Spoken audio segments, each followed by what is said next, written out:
This conference will now be recorded. Okay, so where we were, we'll do a quick recap of what we covered last week, and then we will continue with our other topics. So last week we started resource management, and in resource management we understood two important configuration, or I would say two important parameters which are required for creating a resource. One is resource group, the other is resource type. Resource group is used for determining the queue into which the warehouse resource should be working into. Like in the warehouse there are different areas. We divided those areas into several group of areas like inbound rack, outbound rack, inbound open, outbound bulk, and outbound packing. Then we made determination for the queue, and we could see for our warehouse order, our first warehouse order, the queue was getting determined. We then went on to confirm the warehouse order on the scanners, using the scanners or the scan guns, right? Then we also spoke about resource type, which would help us to determine the appropriate bin and appropriate pallet for the resource. So if there is no appropriate bin or pallet for the if there is no appropriate bin or pallet, if there is no appropriate task for the resource, system will not propose the resource. Okay, so when the resource is picking up work or picking task or warehouse order for confirmation, system would not propose if the bin is not accessible by the resource, or the relevant handling unit cannot be handled by the resource. So these are the additional constraints you can add to your execution. This is optional, where the resource can access all bins and all handling units. You don't maintain anything, but if you want to put in some controls for automatic work assignment, you can use that using resource type. Okay, so we were in the process of discussing resources and RF. So we are at the moment we are in unit 3, and we will continue our discussion, and we will uh, now progress to the RF scanners in more detail. Okay, so any questions from anyone before we continue with our further topic?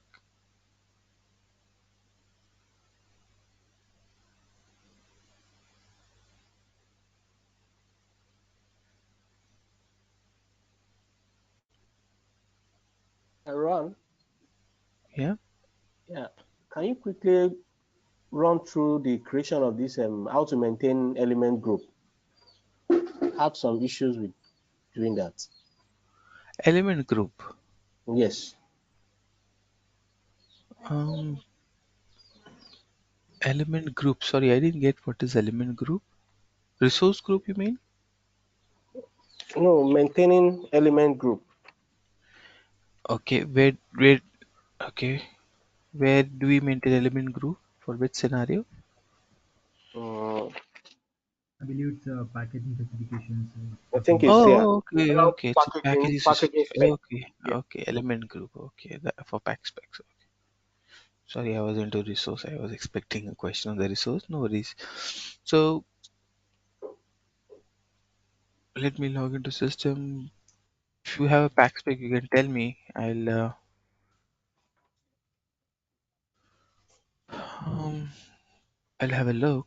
Just give me 1 minute.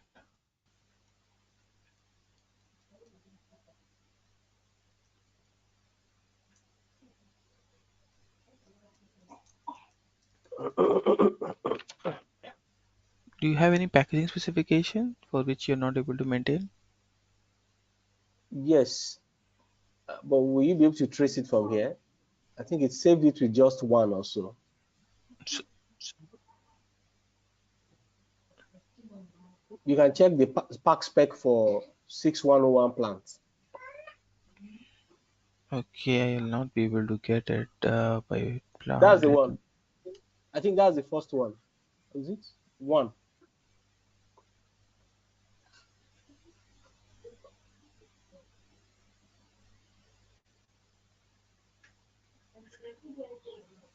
What's the plan? Just That's yes, this one. this one. Okay. Yeah. So you go into change mode. You okay? It's being edited. You're locking the data. It seems user EWM is locking this. So I'll show you in another one maybe here. Okay. Maybe I'm on it. Or something.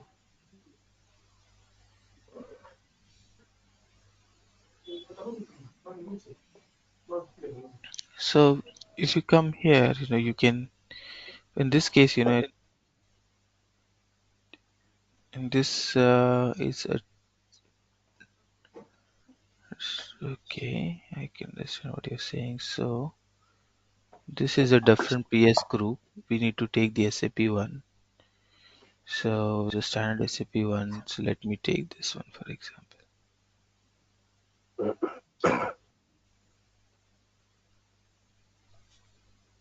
Okay, so you have the group here. You can go to the change mode, and if there is no group, then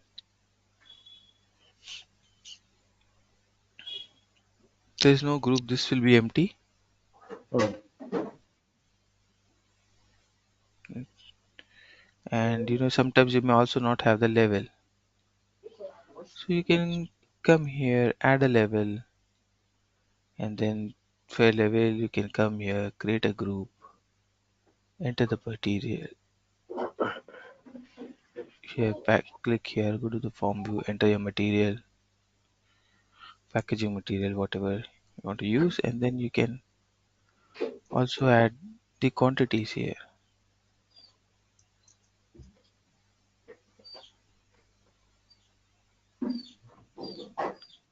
Is it okay?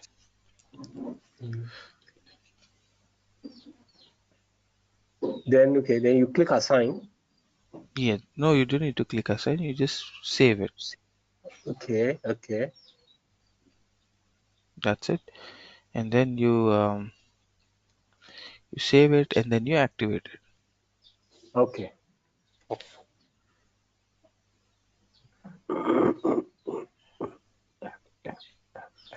All right. Any other questions from anyone?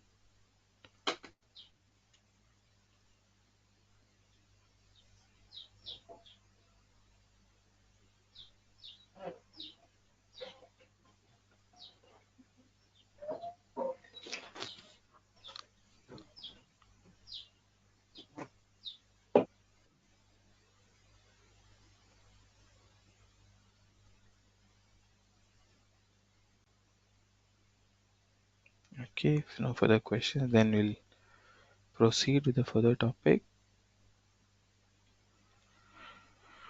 Okay, just give me a minute.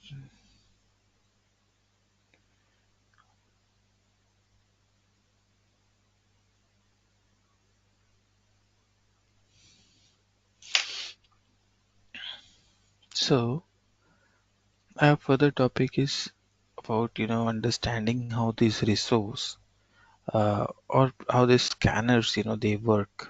Okay, what is the function involvement in getting this scanner screen set up? Okay, so when you go into a project, if you are working in a support project, these scanners will already be set up by and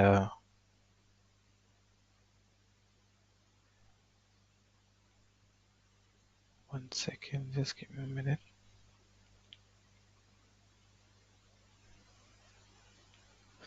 So this scanner screen will already be set up, and you have to you know use that same scanner screen for your further CRs or support work, right? But what happens if a new person what happens if you join a new project and these scanners are newly built in? What will be your responsibility? Okay, so these scanners, they nowadays, these scanners, they have also been, upgraded. Okay, so nowadays you'll find um, something like, Android scanners. Yeah, the most common used devices are, Honeywell's and Motorola, and do you have um, and you have a Zebra as well. Okay,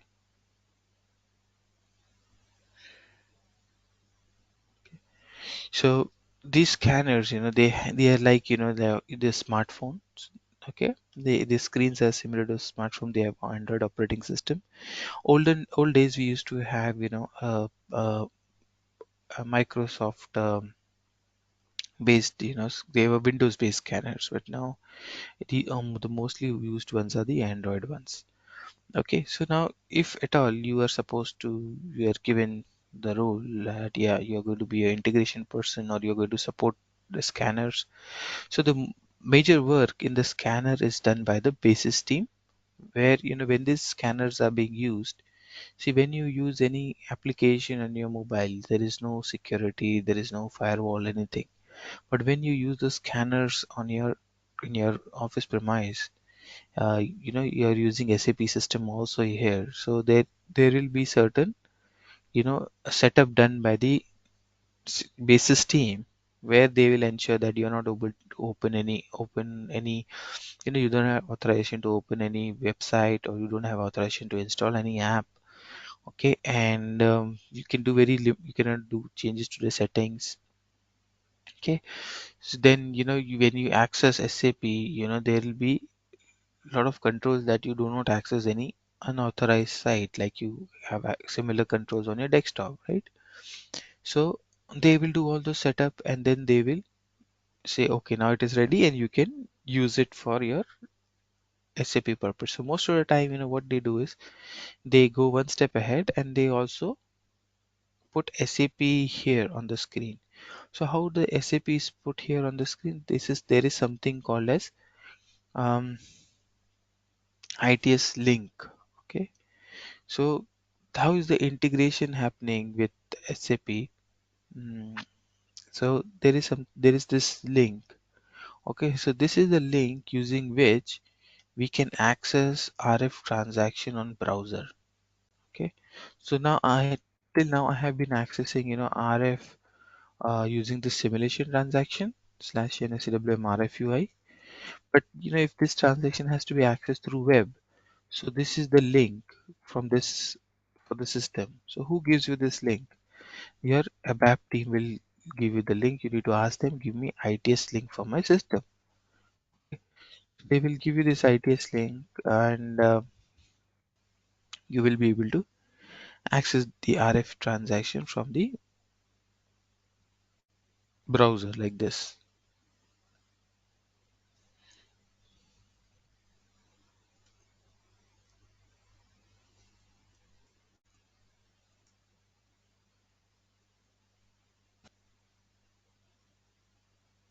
Okay, see, it is not working for my desktop, but it is working from here. So maybe there is some setup required that it only works if you are in that particular network. So here, in the remote desktop, I'm in a different network, and on my desktop I'm in a different network, so it doesn't work. Yeah, so let me log in.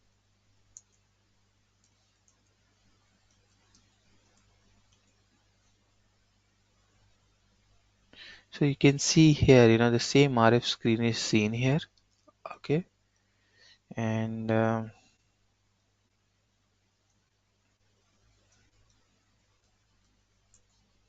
can get inside and you can access the same menu. Now here on your browser it looks big. You can zoom it and increase the size, but this will get adapted on your device, because what is the benefit of using the this is HTML. Okay, what is the benefit of using HTML screens? That it automatically adapts to your screen when you open a website. Okay, and it will automatically adapt the content. Sometimes you have to scroll, but if the size of the screen is same, it automatically will adapt, with it will increase the width and the height automatically to adjust your screen, okay, to your mobile screen. Okay, so what happens when you open this, it will adapt to your mobile screen. So it's like, like how you can also scroll down. It will not go like this, like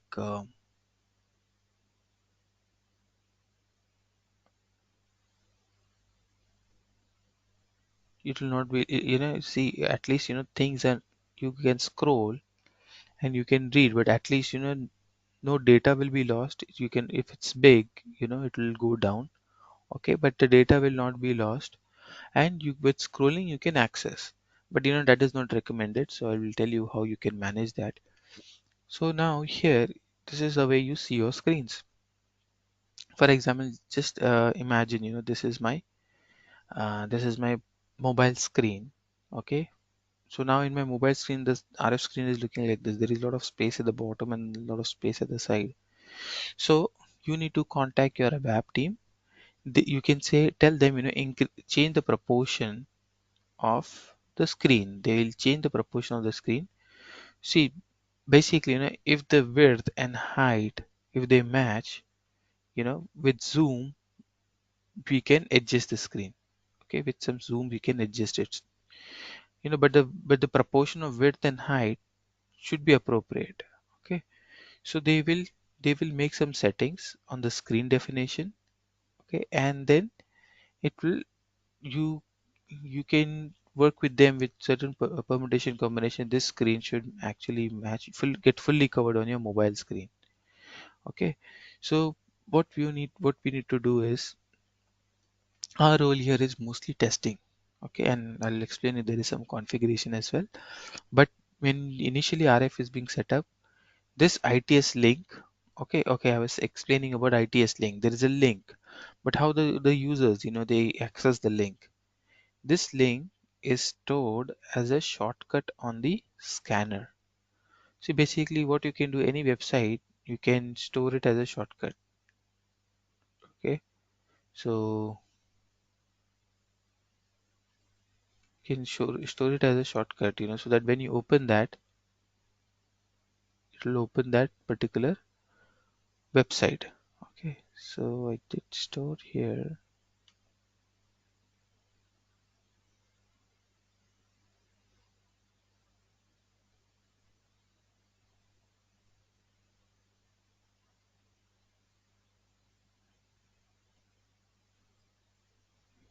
You copy this and paste it. So there will be, um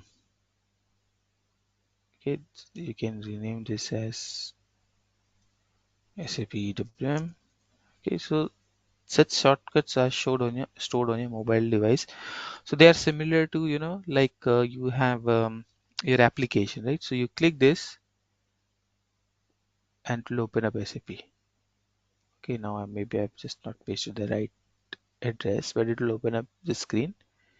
And then, users will be able to, they will first be given login ID password screen, like, I got my login ID password I entered, and then I'll be taken to this screen, and then I'll start testing.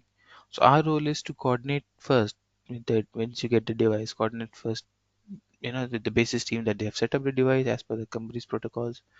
Then connect with the ABAP team, get the ITS link, set it up, and then third is, you need to make sure the screen is fully, there is no space on the right at the bottom. So they change the proportion of the screen. Sometimes, if they change the proportion, what we do is, we we may say, we can change in the scanner that, default the zoom size, so make it 150 or 200, and then, you can see the exact complete screen being fully occupied. Okay, so this way, you can first set up the screen. That is the first initial setup that we need to do. Then, you need to start executing your transactions from ITS. See, basically there are two ways you can test all the transactions. You can test it on RF, this RFA screen. Okay, So why RFA screen is given? See, there are things like, if you have,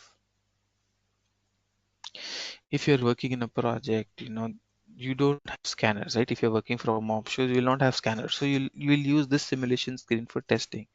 But one final test has to be on this scanner as well, on these actual screens.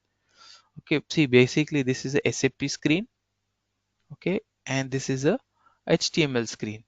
So here, all screens you should actually go and see if they are correctly appearing, process some transaction to see the transactions are getting processed. If you ask me, in my project, I don't tell my users, my team, to use this RFUI. I tell them, always use ITS. That way we ensure that we don't need to do it two-time testing. When you test here, then you test here. But RF testing in RFUI is more simple.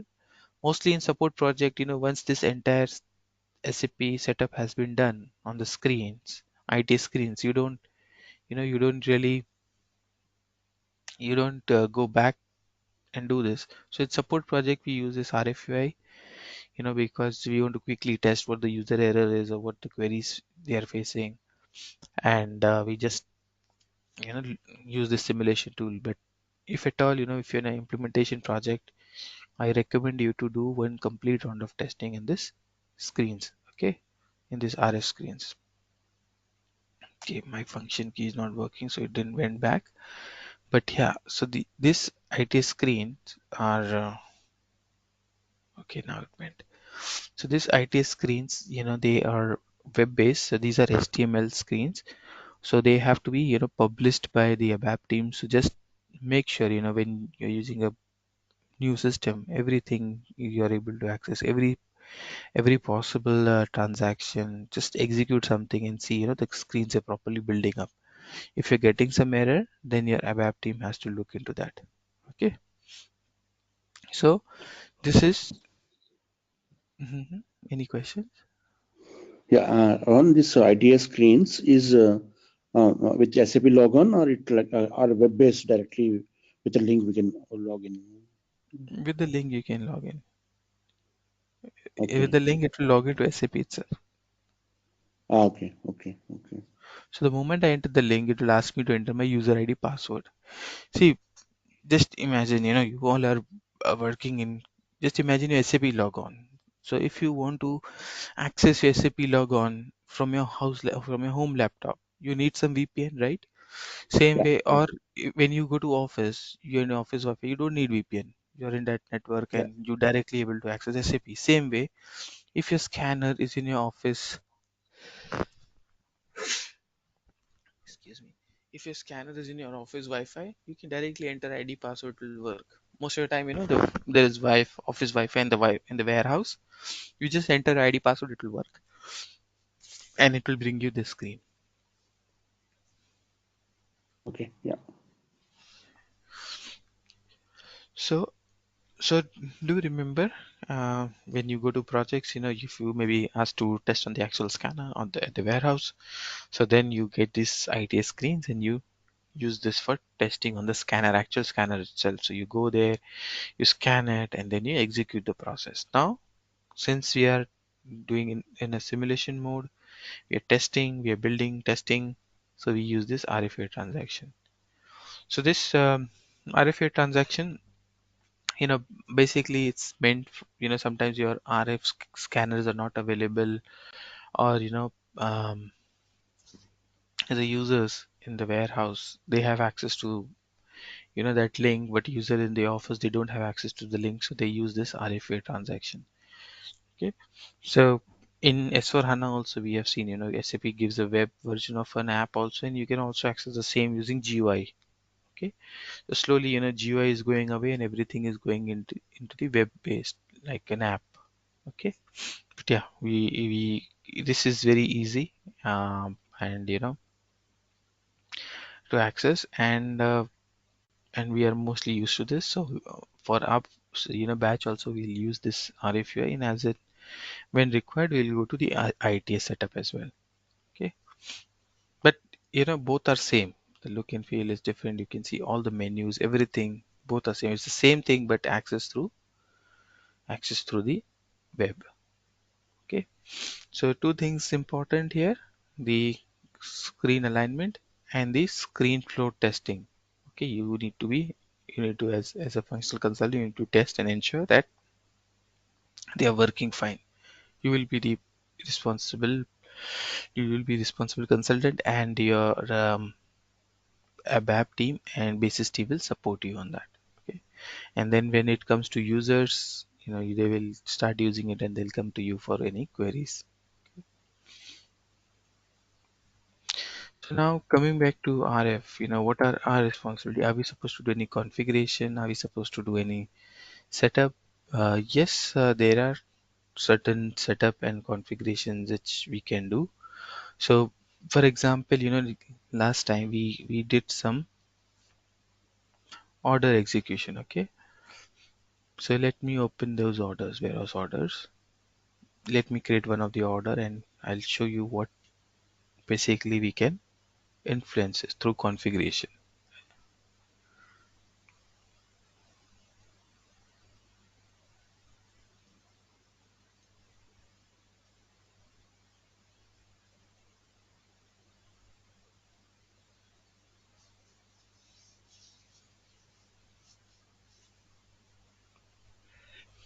So I've created this, huge order with a lot of handling units, and I have been using that, okay, this order, and I have been using this for my, testing. So what I will do, I will create one more warehouse task, okay, put away task, and then I will show you on the scanner what else we can influence. Okay.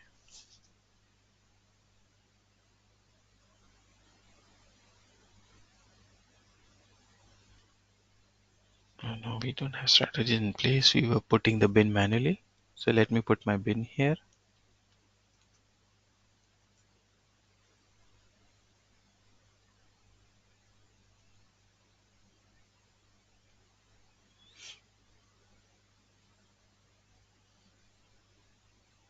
Okay, so that's our order, and we did all the entire setup for our order, and we could see the queue coming here. And now in the scanner, the warehouse operator would go here and he would say, inbound, put away, put away by. So we know now put away, right? Put away means taking the pallet from the GR area into the final bin. Okay. So they can use the HU to do the put away, or you can use the warehouse order number, or we have also seen queues. He's working into a certain queue. So he'll say system guided by queue. Give me the next order of inbound rack queue, right? So system guided means he's not selecting anything. System is giving him the respective order. Now, okay, which resource I'm using, I don't know. Let me see. Which resources I've set up for inbound racking. Oops, I think we did not maintain this. I think we might have maintained it, but might have been removed. Okay, we will re-maintain it. Okay. I did that in my Excel, but I don't know. Somehow it's gone.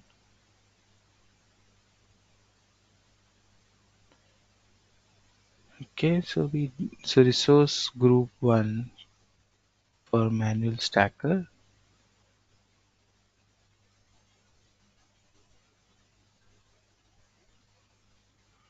I remember we did maintain it, but yeah, anyways. 2 for forklift 1, forklift 2.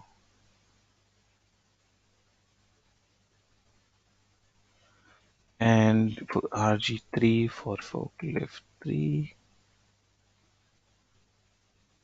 And RG4 for forklift 4. Okay. And then probably what we said was, they will be forklifts with 4 ton, 5 ton capacity. Let me maintain everything with 10 capacity where they have all the required access.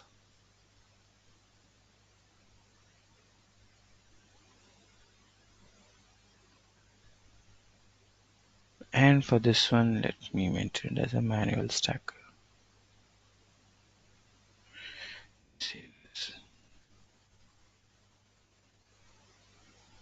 Okay.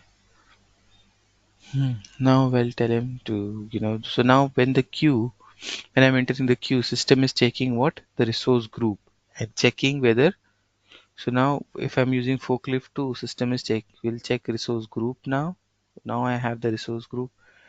I'm using, let's say, forklift 2, it will take resource group and it will see whether I'm allowed to use rack. Yes. Then it will give me, but I think I'm using a different forklift. Let me use forklift 1 or 2. They are allowed to use inbound rack. Yeah. I'm using forklift 1 here, for example.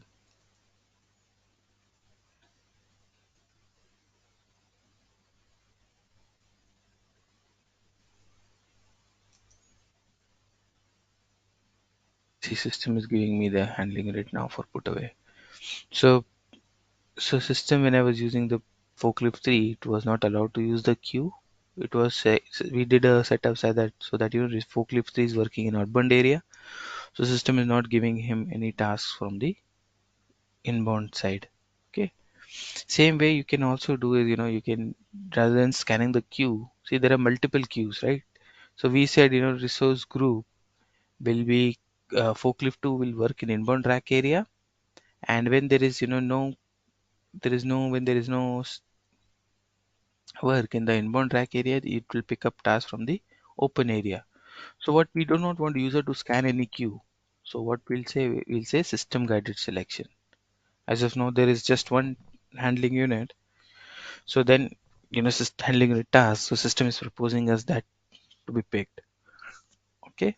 So here you can see system has proposed the handling unit for put away, and this is the main thing. So when you go into a project, there will be a lot of discussion with your business super users. How do we initiate a task? What should be a reference against which we initiate?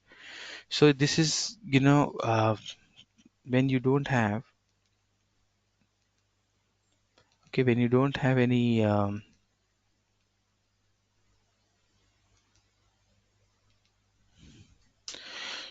okay, so when you don't have a, so when you're working in a at a warehouse, you don't have any idea about what's the warehouse order, what is the queue you're supposed to work. See, I'm a contracted user, I don't know anything about setup. I don't remember the queue name either. I don't, either there is some barcode I've been told to go and scan for the queue. I don't know which queue to use. So what generally, the standard process is we do entire setup. The end user who is supposed to confirm the task forklift, we don't expect them to do anything. We just expect them to go. I'll tell my users, all my warehouse users, workers who are working on the floor, I'll tell them, hey, you don't need to do anything. Just go here, do a system guided selection. Whatever you get, you execute it. That's it. Don't use your brains. Everything has been set up in background for you. Okay, so their main job is, taking the parts from one place to another, storing them. That's their main skill and that is their main duty. We don't want them to, spend time in, oh, remembering the queue. Oh, the last time I used put away by HU. Those guys, they are always busy, and these things. If you give them too much technical stuff, they will, kind of get, um they might think that it's too complicated and they might get confused. So keep it very simple for them. Create the resource. Say you're using forklift to scan your forklift, and system will tell you what orders you are supposed to execute. So that resource, which resource group it should be assigned, which queues it should be assigned, everything, the warehouse supervisor will control from the desktop. Okay. So here I have control this forklift 2 should only work in inbound area, and should be assigned only this queues, and then that guy is coming and picking up that queue, that work. So last week we did confirm a task through scanner. Okay, now I want to explain you what else we can do. Okay, so there are two things that that a functional consultant is expected to configure. in the RF. One is the, we did discuss about the RF ITS setup. I hope that is clear with everyone. So I'm moving now to the configuration. Okay. So the question is, what menus should be shown to the users. So I said, we should keep it very simple for our warehouse workers, okay? Because they may not be IT savvy, they have more of a physical job. So let's not make it too complicated for them. So the selection should be as minimum as possible, okay? So we go to menu management, and we will ensure that they are proposed or they are shown the right number of menus or the exact menus. So then the next thing we will control is verification. Okay. So I'll come back to verification, but let us first understand the right menus should be seen. So now one way we want the users to go to the right place and do the right things. But we don't want users to, let's say you have done a lot of automation, you don't want the users to use the queue, okay? Or you do not want users to use a manual selection where they can enter a warehouse order or a HU or a delivery and manually pick anything. So you can remove, through configuration, you can remove whichever menu you want to remove. So again, you alone should not be taking that decision what should be removed. It should be also, your business super users, and also, the whoever is your SME with whom you're designing the process. You both will jointly take a call. You will suggest, and he has to approve. So you can tell him that we can define our own menus, and we can remove whatever we don't want. So for example, I don't want the users to execute internal warehouse processes. Okay. I so for example, I'll say in my inbound users, I don't want to see them outbound and internal process. I only want them to see inbound. My outbound, I don't want them to go to inbound, so that they see unwanted menus. So basically, your users are changing. They're specialists in their processes. You don't want them to, see anything else. You want very restricted screens. Let's say a person is just doing GR. You want him to only see the good receiving. This in this also you want him to only see 2 3 menus. That's it. So you're going to create menus as per the job profile. Again, you um, you know there are ways you can change your job profile, right? So today I am a outbound specialist. After 6 months, I became a experienced guy, and I've been moved to the production receipt area, production receipt specialist. So then my profile should change, and I should be able to see the production menus, right? So some warehouses implement in such a detailed scale, so that nobody is able to access anything which is not required or see the unwanted menus. So so again, it looks good, but very difficult.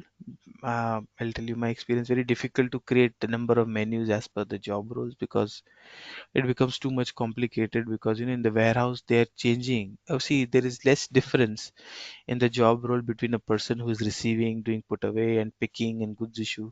So they tend to um, they tend to be keep it very flexible. So whatever is my experience with this is what SAP has given, but my experience with the warehouses has been that no, we don't want menus as per the job roles, because the job roles change every day. So today I'm working in inbound, there is less load, so I may be asked to work in outbound as well.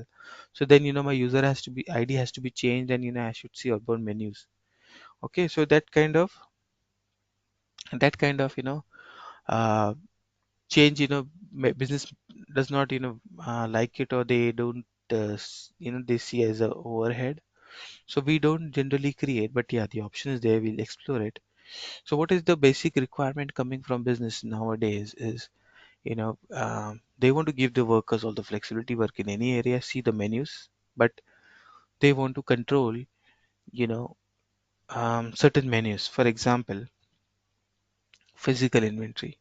They don't want anyone to go and change the stock using physical inventory process. So they will say, okay, Rohan, no users, just create me two menus. One for the normal warehouse worker, another one for physical inventory specialist. Just two. So physical inventory guy should not be able to see all the menus, all the processes. Okay. You should be only be able to see the physical inventory related menus. Okay. The other thing they may say, okay, Rohan, in your outbound, you have what is this distribution equipment, loading, pick point. We don't use this process, mate. So can you just take them out for us? They are unnecessarily, we want to be have a sleek menu, unwanted, unwanted menu. So these are standard SAP.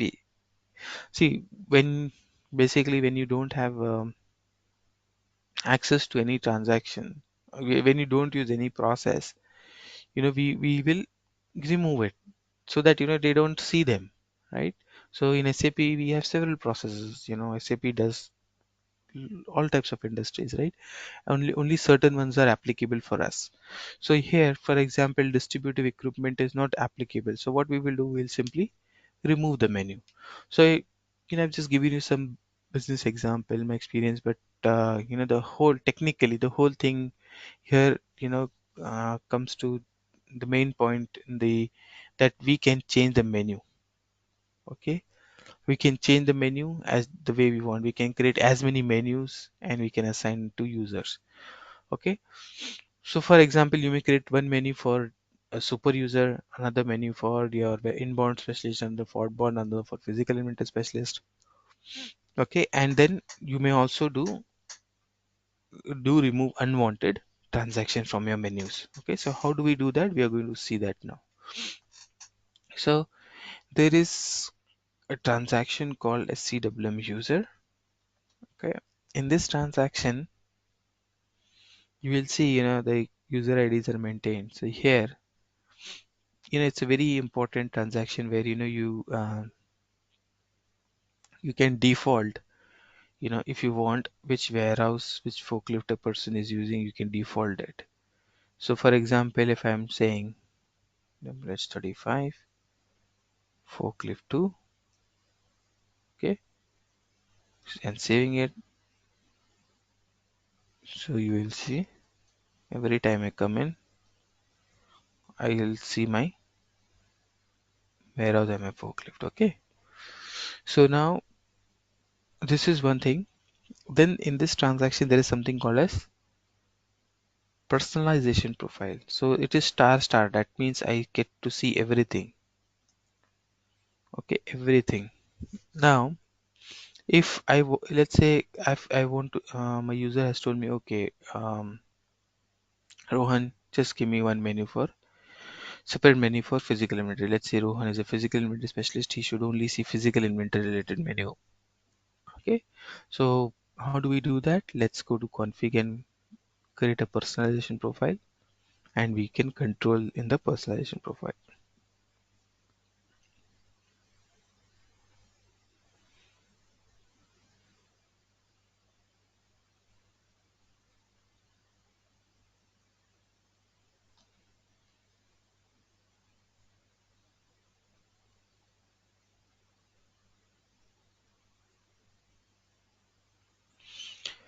So extended warehouse management, mobile data entry, define menu manager.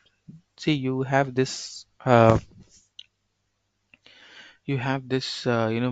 and all the steps written in the stepwise Word document. So don't worry if you fail to note it down here. Okay, so now you can see WH35. So okay, so now here it's a menu manager. You can see there this is a personalization profile which is assigned to a user. Okay, which is star star for now.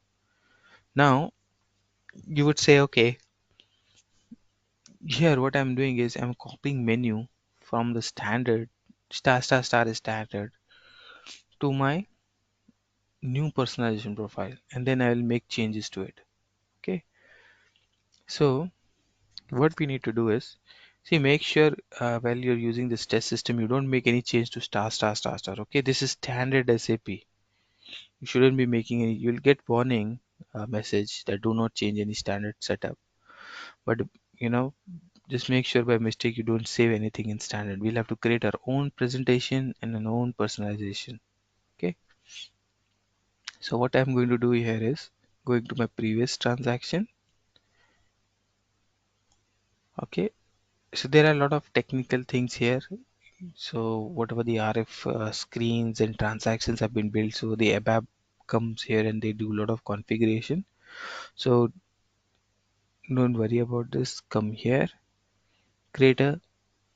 We need a personalization profile, but we also so personalization profile is created within a presentation profile. So what I will do is I'll create a presentation profile in the name of my warehouse.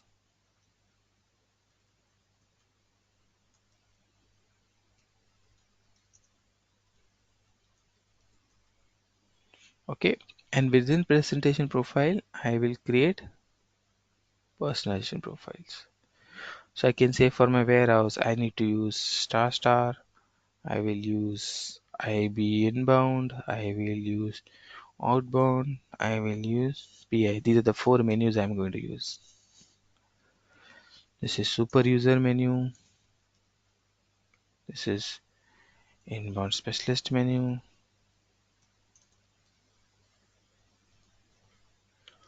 This is outbound specialist menu.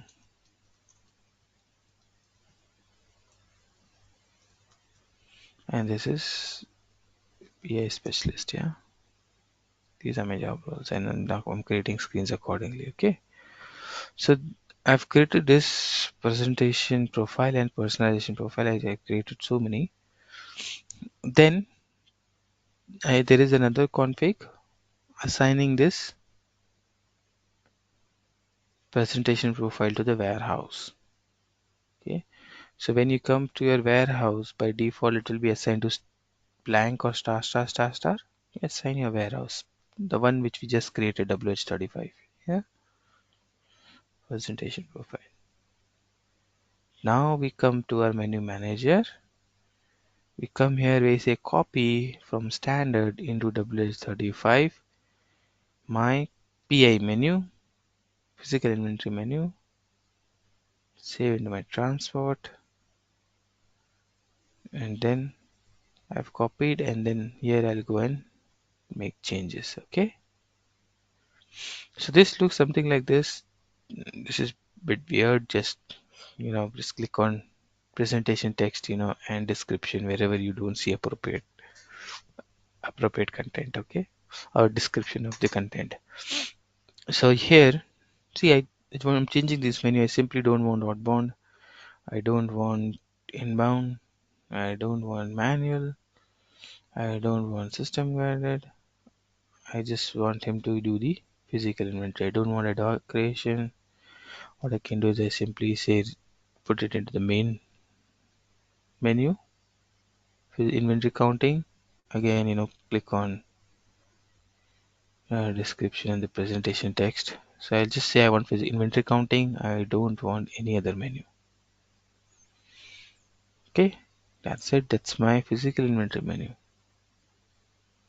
See, my inbound specialist, I can change that also if I want, going in similar way.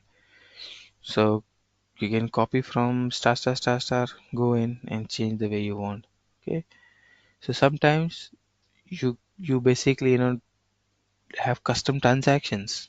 Okay, like you have custom desktop transactions, you can also have custom RF transactions. So they will be created by a technical team, and they will tell you, okay, Rohan, see, these are the custom transactions. Okay, so somebody will tell you, okay, this is your custom transaction. I'll say, okay, you want to add it, you just simply add it here. This is a custom transaction. That means a Z transaction. So you can add it here if you want. Okay. So any custom transactions to your standard menu also will not appear automatically. You have to add it. Okay. So my technical team has worked on something and they have created this and we have assigned it here. Okay. I will remove it for now. Save it. Now when I come here, my RF, my menu will not change till I go back here and change my profile and say I'm a PI specialist.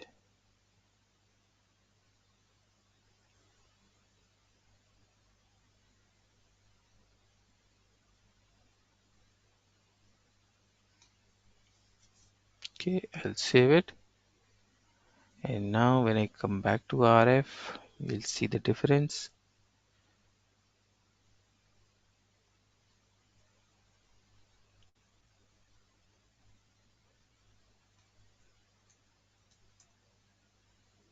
Forklift, is my device. The device I'm using, I only see inventory counting. I only see the required options in inventory counting. Okay, so for those who are new, inventory counting is a new to SAP. Inventory counting is a process where you go and check your physical stock matches your SAP stock. This is one of these sub processes within warehouse management. Okay, so you only see menus related to that process. Okay, are we clear? Any questions from anyone?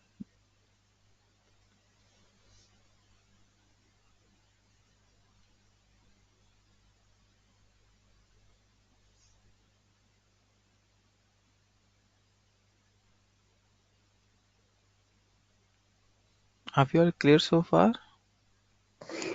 Yeah, I think it's clear for me. Yeah.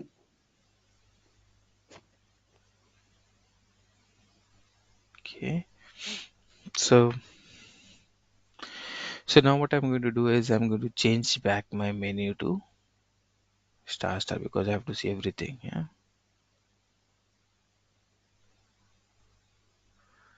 so I go back and come in again.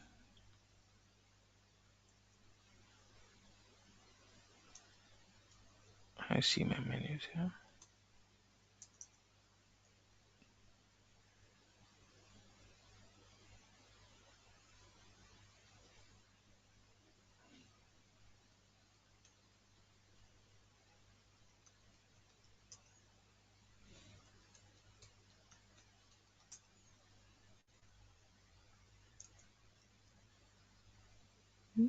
What happened? It's not going in.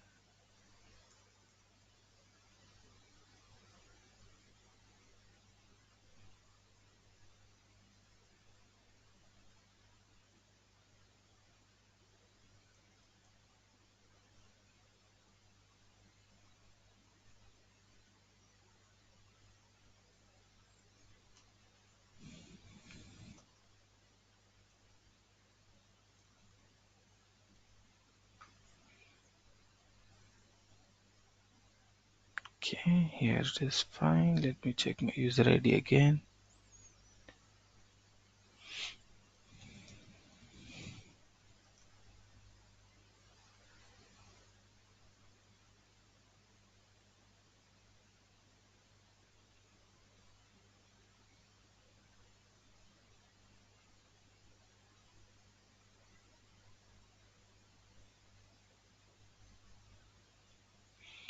Okay, something is gone wrong. It's not letting me in. Let me try again.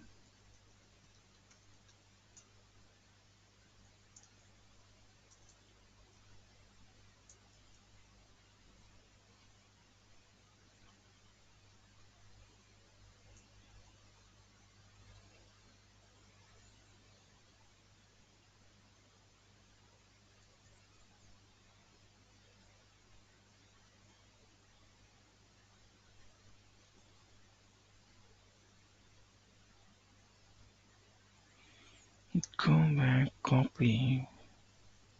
WS35 star. Let me see this and save it. Since I've assigned WS35, let me see if it's allowing now.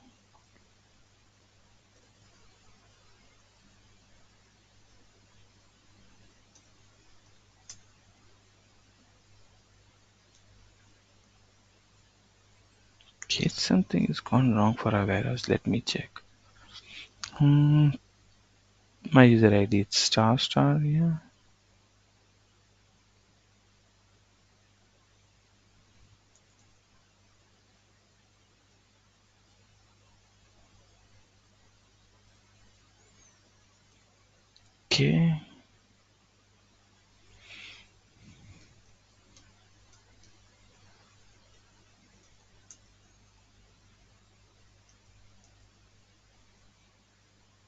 Strange, I just changed it and maintained it again, it got working.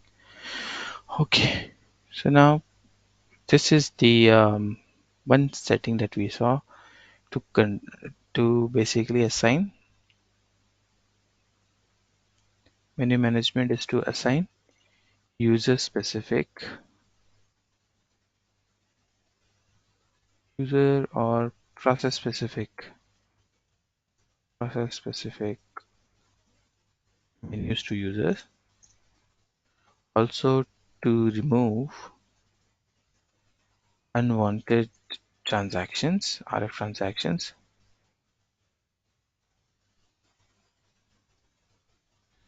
and also to add custom transaction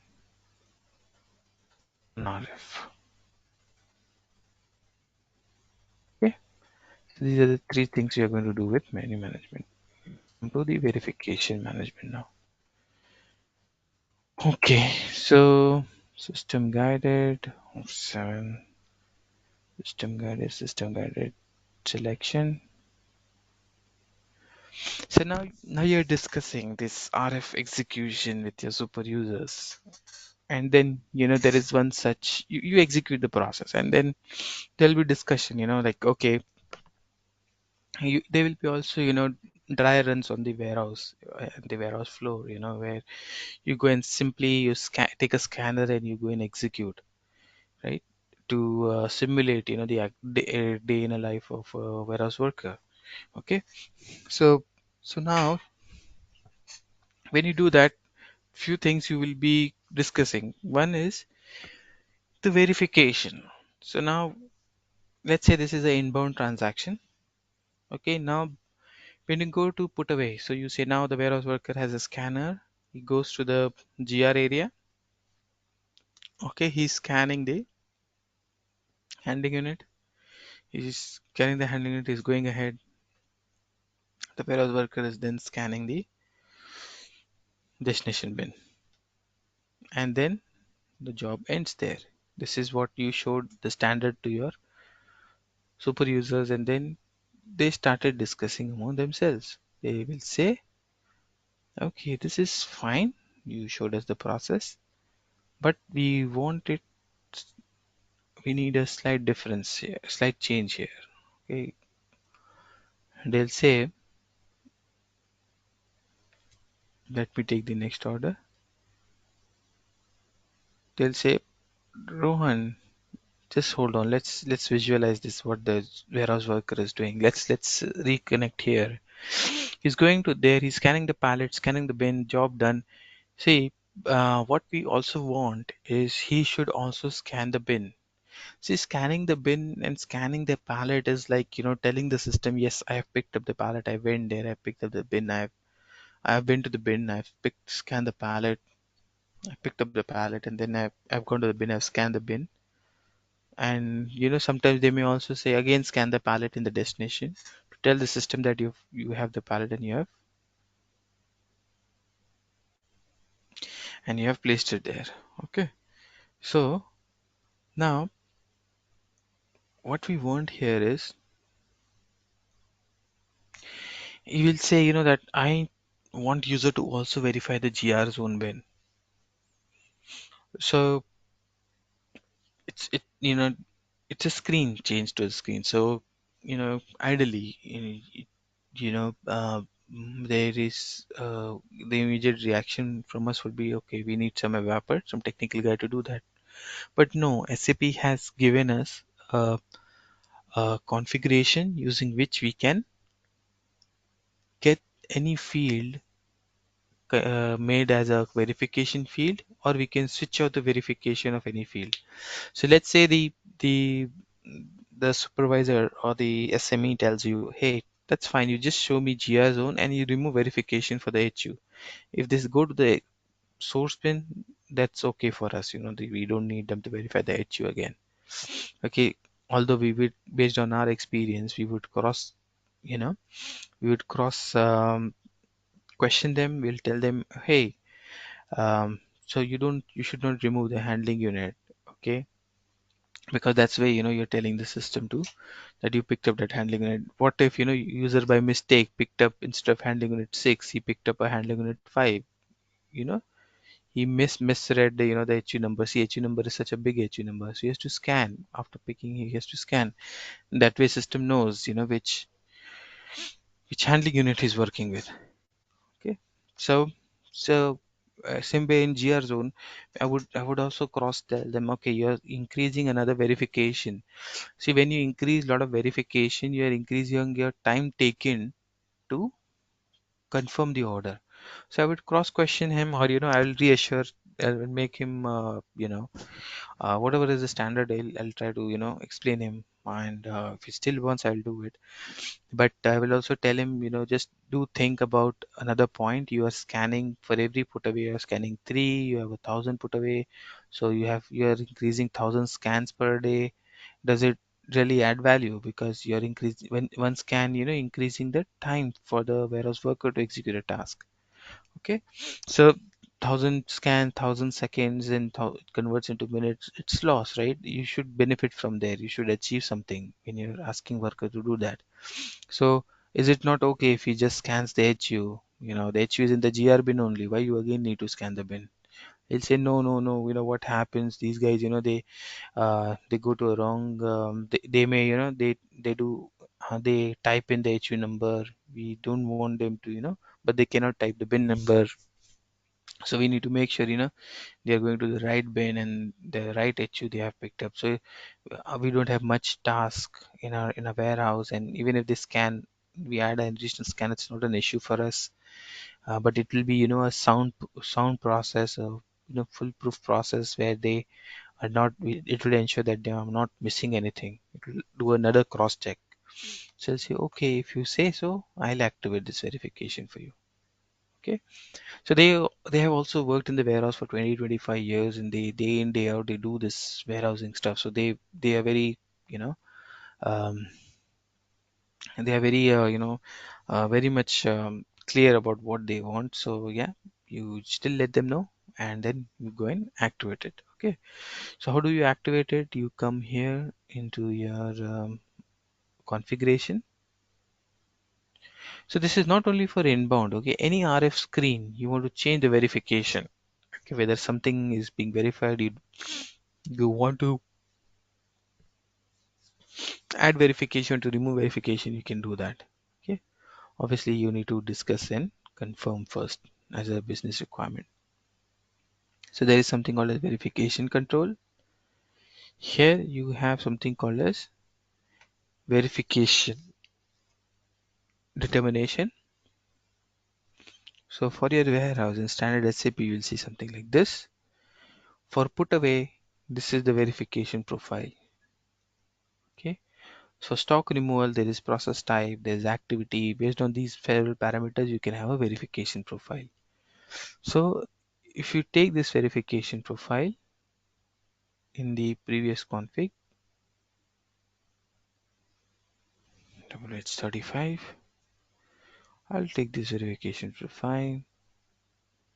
I'll say, I'll change it since it's a warehouse specific thing, and say source HU destination bin. I'll say also source bin. The user is also scanning the source bin as well. Save this, and then here you can see there are two fields, and then if I say new entry and I'll say F4, and these are the following fields you can add for verification. There is already NLPLA destination bin and source HU, which is VLENR. I also want to add source bin, which is VLPLA. I'm adding it here, saving it. Go back. I got 3 verification now. I've saved it. Now let me go back to my scanner. F7 selection, and you can see now this verification has been switched on. Okay, so you simply need to find out which profile it is, or create your own profile. So sometimes they may tell you, okay, only this verification is required for On this verification is required for inbound from supplier. We don't need this additional verification for inbound from production. Okay, so you can, in that case, you can create another entry and say activity area different or activity different, or warehouse process type. You can do a different process type for the, there'll be a different process type for, so when you receive from production, it will be different, and when you receive from supplier, it will be different. Okay, so this way you can control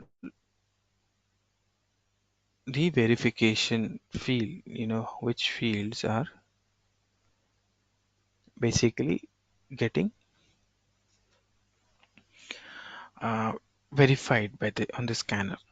Okay, so these are the two main configuration which warehouse EWM functional consultant is expected to configure. Okay. And Rohan, this verification profiles also linked to the authorizations, or just only to verify, like, only I should verify the source bin and source HU, or like that. Yeah, it is only for it's only for verification. Does not have any authorization constraint here. So so so basically, we don't, okay, since you brought that point, authorization, we don't restrict warehouse workers, from any authorization like activity or process type or activity area, because as I told you, you can control, you can bring in, when the worker starts executing, he may get an error that he's not authorized to do so. But generally in the task execution, we don't give any authorization constraints, because a worker needs to be flexible. They need to work in inbound, outbound. So from, if we do bring in authorization object, that will be a config change all the time. That will be so we prefer controlling the menus, and we prefer controlling the verification, but we don't bring in authorization object for EWM from the task execution perspective. Okay, and one more question, one side, we are restricting the user to basically to only pick from the specific area, specific bin, and a Hmm. specific way, and other side we also restricting on the verification. Like, what No, exactly the verification reason? is not restriction. See, Okay, verification is not a restriction. Verification is to the steps to execute the process. okay, okay, It's not a restriction. He will be able to see the same order with or without verification profile. Just we are through config, we are telling them, hey, you need to scan and tell the system you have verified the pin. okay, okay. But it is a master data. The verification is always configuration. It's always configuration. The profile has to be configuration. Okay, okay. But there is no like, I can add as many as I want for the verification, right? Example, if I have more fields in the screen which I want to Hmm. verify, I can add more in the verification. Yeah, I've just added three in the whole process. You can add destination HU. You can have anything. You can add, but you need to strike a balance. As I told you, this will have a impact on your execution time. You have to Yeah, yeah. everything. If you scan, it will be a very sound process, but we are losing the time, execution time here. Okay, okay. Yeah, correct. Thanks.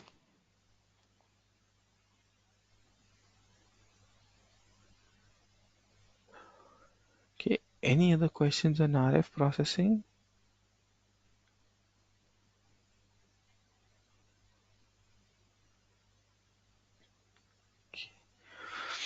Okay, if no further questions, then we will move on to our next topic, which is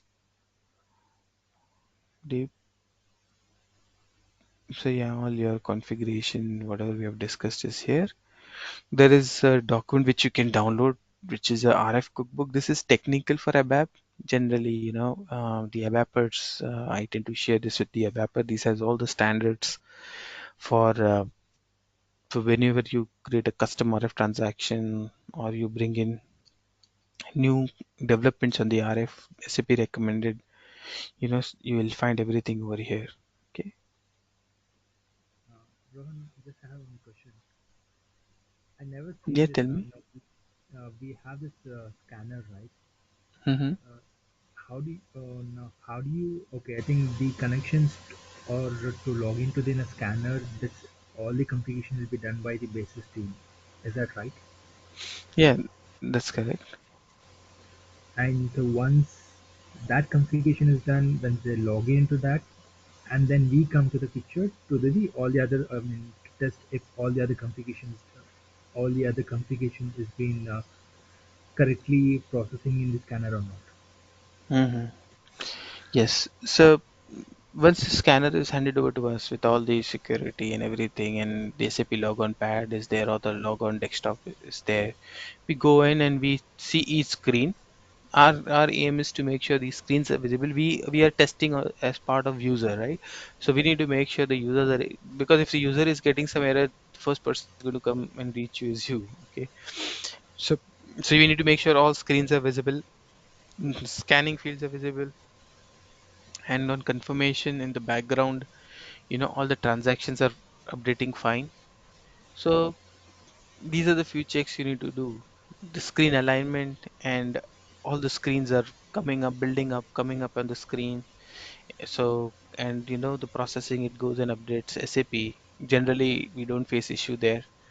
If it is working on the RFUI, it will also work on the ITS. The only thing is, on the ITS, the screens should be seen. So in one transaction there are two three screens, so make sure you go and visit all the screens on with their alignment and the look and feel of those fields. Okay, and Rohan, whatever we see in the RFU scanner, right? Can we able to merge? I mean, connect to the SAP system? I mean, for example, whatever they do, can we see that in SAP system too? No, That's you okay. can see that unless you activate like a team viewer or something on their screens or any screen sharing software. Okay. You can do that. So in this pandemic, when we are working remotely, there were such scenarios. I wanted to know what the users is doing. So what I did is I told them, okay, if you have a team viewer or any screen sharing, even I don't know Teams is possible or not, any screen sharing, so they join into that. So for example, just think about, you want to share your mobile screen with somebody, you will join TeamViewer through your mobile and you can share your mobile screen. Same way they will join TeamViewer, go to meeting, whatever meeting link, they'll join through the scanner, and then they will share their screen, so their mobile screen can be seen. Only in case of troubleshooting, but ideally you cannot see their screens. You can only see, when we go into the next topic, warehouse monitor, you can only see what they have confirmed, when they have confirmed, what they are working on, but you cannot see each and everything what they are doing. Okay, but we can see the past information in that case in the system, Yeah, which past we information have. with the current thing, which screen they are in now, you can see that in the system. What task or what order they are confirming, you can also see that in SAP. Okay. Thank you, Rohan. Okay, then so yeah, just to download this book, it will be useful. If you're from a technical background, yeah, you can go through it. But yeah, not for functional. It's only for ABAP. With all the standards on how you set up or create new RF transactions and make changes to the RF. Okay. So the next topic is about going through the monitoring bit. So today we will complete this, and tomorrow we will start the process. So while we execute the process, there are different transactions where we can go and see what's going on. We need to see the stock. We need to see the different status, the different information about who is working in the resources. Yeah, resources we need to discuss about. We need to see which what is the history, like if you want to see all the purchase orders that have been raised in last 6 months, where do you go right? In same way, like you want to see all the tasks that has been confirmed in last 6 months for a product. Where do you go, and who confirmed it, how much a person executed a transaction, type of a transaction, any query related to your warehouse. Where do we go and find out? There is just one central transaction called warehouse monitor. So we'll discuss that warehouse monitor now, and then after discussing warehouse monitor, we'll have a quick glance at the other reporting transactions that SAP has provided. um, and in S4 HANA there are some Fiori apps. I'll take you through them, okay, in this unit, in this topic for this unit 3. So shall we take a quick 5 minutes break and come back and start this new topic?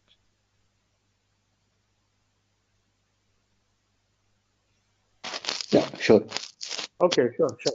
Thanks. Yeah, Yeah. okay, so it's 12:50. Let's come back at 12:55. Thank you.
Okay, shall we start?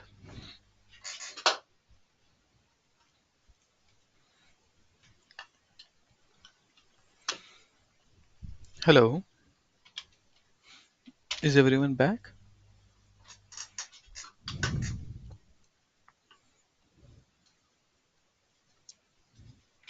Yeah. Yes, sir. Okay. Hmm. All right. So now let's come to the the reporting transaction or the what tools we have in SAP for analytics. We'll go through them as well. So basically, there is one common tool called as Warehouse Monitor.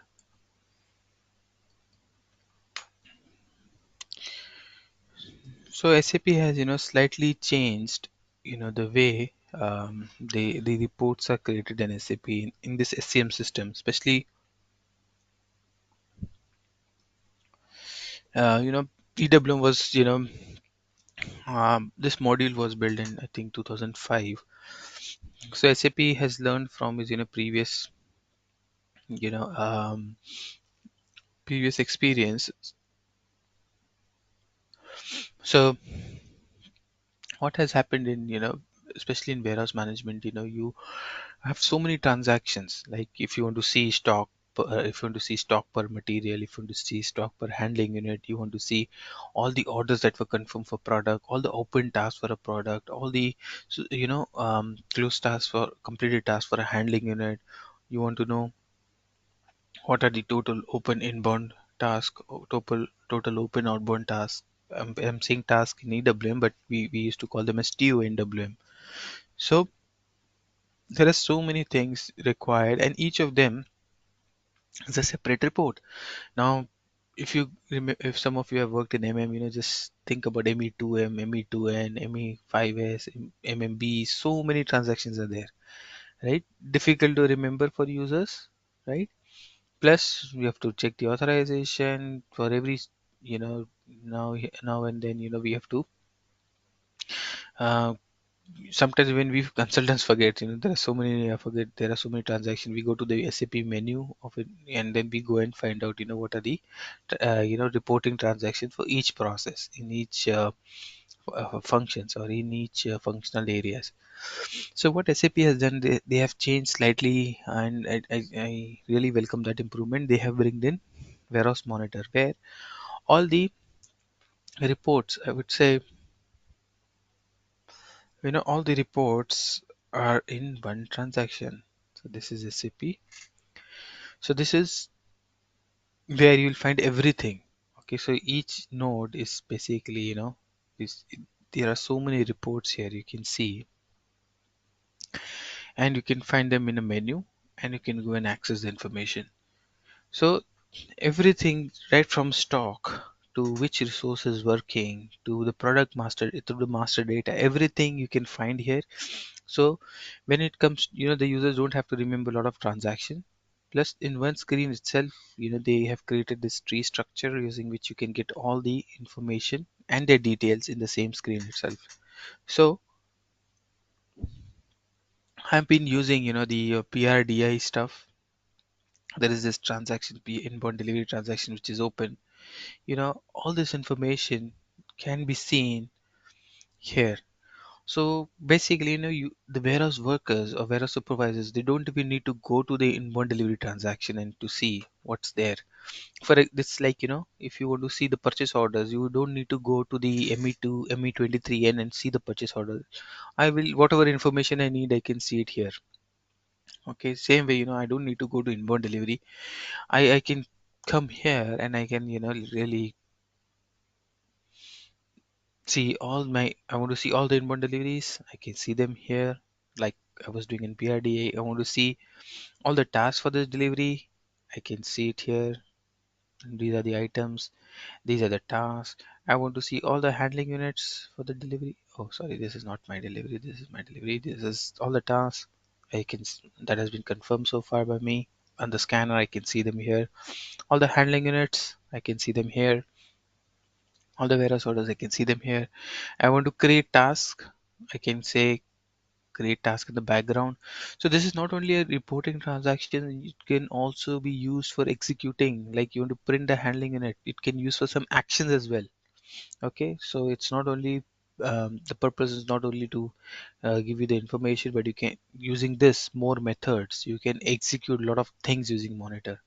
So SAP has gone to a very detailed extent in giving all the functionalities on the monitor. Every new version, I mean, you can check from 2005 onwards till now, or even if you say take the latest SAP version of 2020 as for HANA, you will find some of the other improvements done in the warehouse monitor. Every version, SAP brings on new things, and really helps us a lot. I have seen this transaction 10 years back, and know what it is now. The latest implementation I did, my users, they don't go to inbound delivery PRDI at all. They do everything from here. They only in exceptional case they go into PRDI and you know see I would say they see a lot of information. See, this is too much information for user. Some kind of expertise is also required. What is hierarchy? What is process code? Why will a user be worried about process codes and bin data, and what is this partner? What is the reference? These are not at all important for them. So what I did, I just double clicked and navigated into it, right? So whenever required, they come here. They don't remember any other transaction in SAP PRDI, PRDO, or Work Center, any operating transaction. They don't remember. They go from here and they execute, the further steps from there if required. Otherwise, you can find everything here. Things like for warehouse supervision, you need to move product from one bin to another. You need to create a physical inventory document. You need to create an inspection document. Everything can be done from here. Okay, so this is a very powerful transaction. You call it as a cockpit or a transaction. Every EW implementation, every supervisor, you will see this running on his system. Okay, when he's in office. Okay, nothing else is there are several other transactions I'm going to show you. I will not ask you to spend much time there, but spend a lot of time on this. This is everything in EWM, yeah, on the desktop. So EWM in an ideal implementation, everything happens on the scanner. If you've done a very good implementation, no need to go to anywhere. Everything happens on the scanner, and everything gets tracked here. Even exception processes, whatever you want to do, you can do it from here. Okay, no no other transactions required. Okay, so but yeah, in an ideal world, yeah, you do tend to have a lot of issues, and you go as functional consultants, we go, but you know but the users, I'm definitely sure with the latest functionalities that we have, they're not required to go to the detailed transactions. Okay, so this, for example, inbound delivery, you can track the statuses here. I there are many things, there are many things here. As and when we go ahead, I'll keep on explaining you. So if you come here, you want to search all the deliveries by status. I mean, this is the way we uh, basically search in normal reports also. But yeah, the main thing is you can also do your whatever reporting needs are there, they are fulfilled. You can get you can save your variant, you can save your default variant. You can come inside and you can see all your information.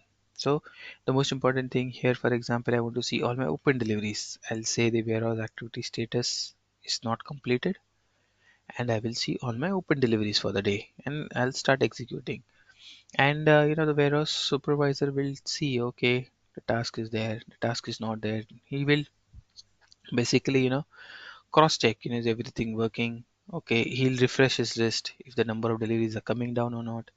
Okay, somebody comes and tells them, hey, my delivery document got, my label got damaged. Can you print another label or print another delivery? No, sorry, delivery note. They'll print it from here.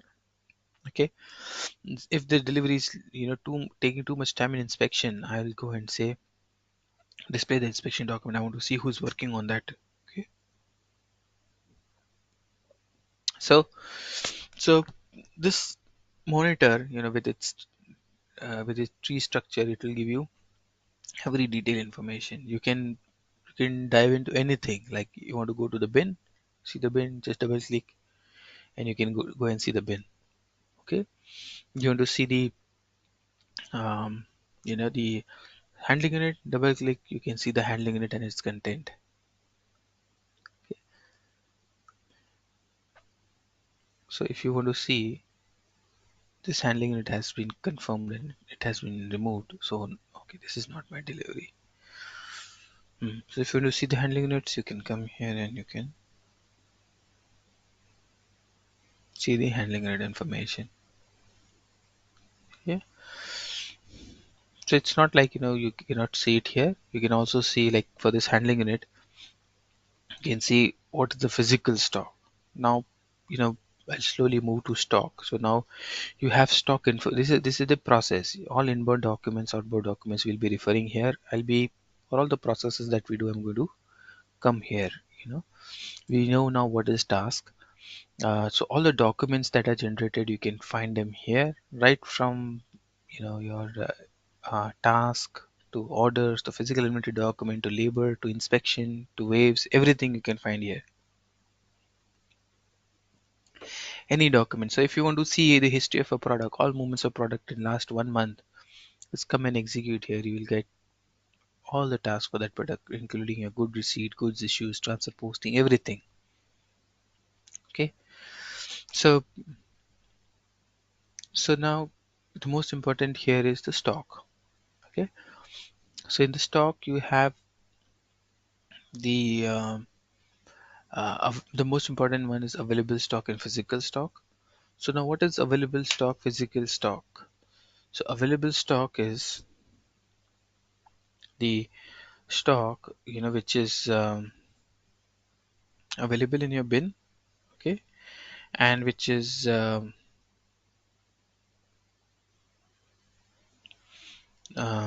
ready for picking. Okay. Available means, always remember, in terms of picking. Okay. So basically you can also use for replenishment as well, but there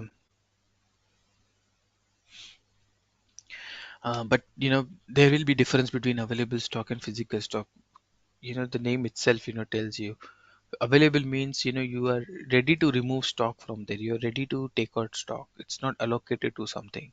So if I have 100 pieces in my bin, 20 of them I have reserved it, or I have kept it for my picking, for my some of my pick.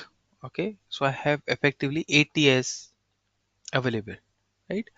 So if I have 100 in my bin, 20 I have reserved for pick, 50 I have reserved for replenishment.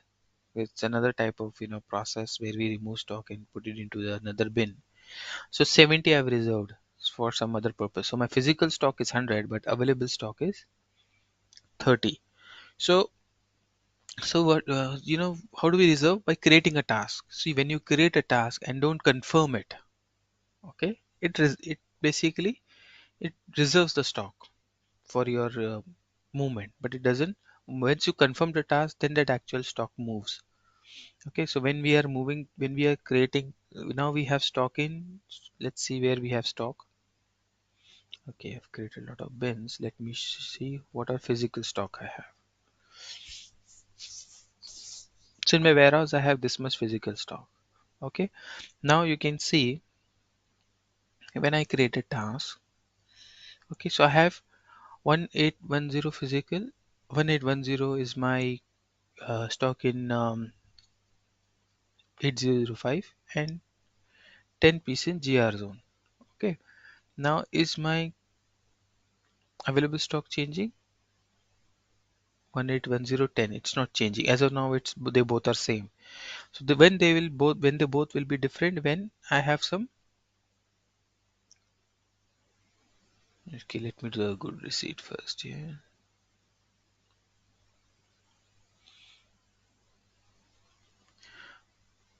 So now both the stock, I've just slightly added 10 pieces here. Refresh. Okay, so I have added, sorry, not 10, it's 900. Okay, I've just received this HU9 783. Okay,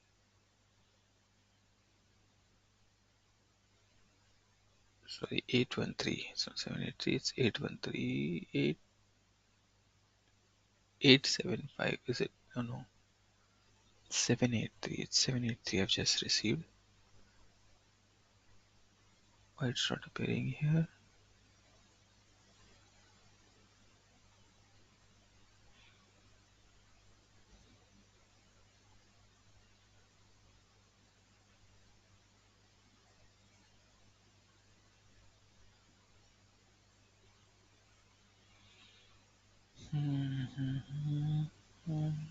Open task. For 783 there is an open task.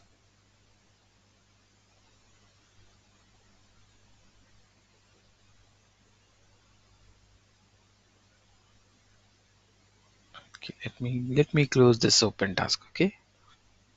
The one which I'm executing on the scanner. Let me F7 back. Let me cancel this. Okay. Or maybe confirm plus A. So now there is a open for just look at this handling unit 783.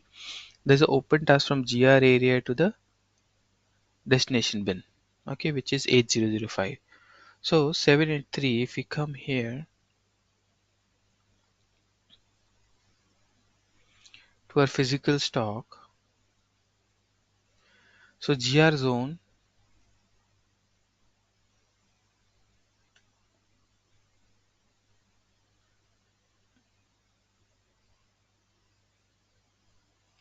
we have 783 in the GR zone. Okay, but it is there physically, but you don't see that 783 in the available stock. Why? You don't see 783. Okay, you see it here in the available stock. Have I created a task?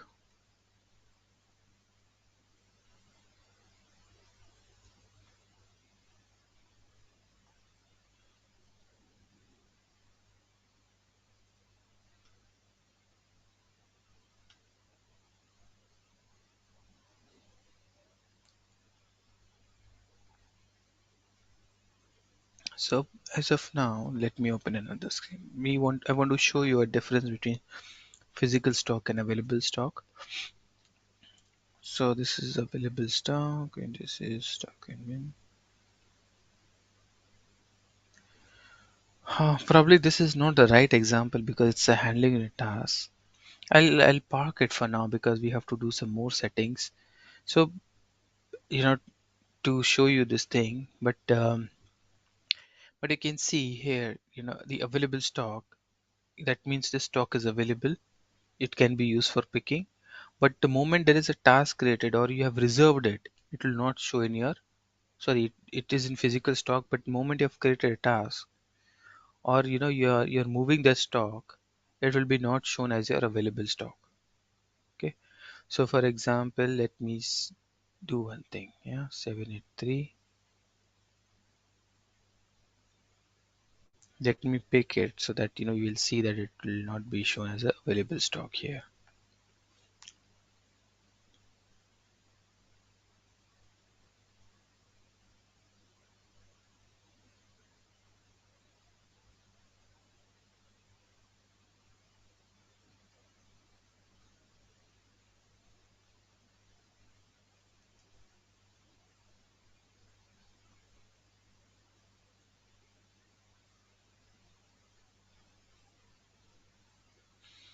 Warehouse order is not intended for forklift 2. Why? Let me see the order. There's no queue. It's going into 8005, but okay, it was created before we did the queue config. Yeah, let me cancel this. Create it again because there is no queue.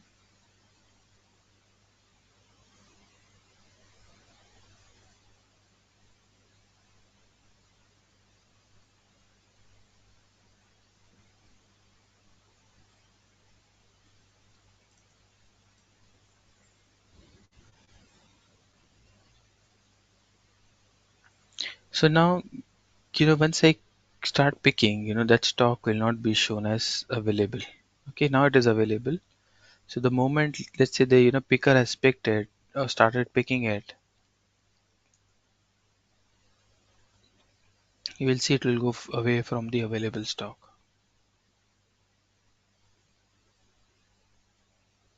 So it's not available now. Okay, so whenever system reserves something or something is in process, it will not be shown as available. Available is a stock, which you can freely move it. There is no, no process in play, no process in currently being executed, or there is no, stock is not stock is available. There is no process going on to onto that stock, or there is no packing, unpacking, any kind of warehousing functionality going on. So basically the stock is free. It's available for movement within the warehouse. You can be put away, picking, bin to bin, anything. You can initiate a transaction for this.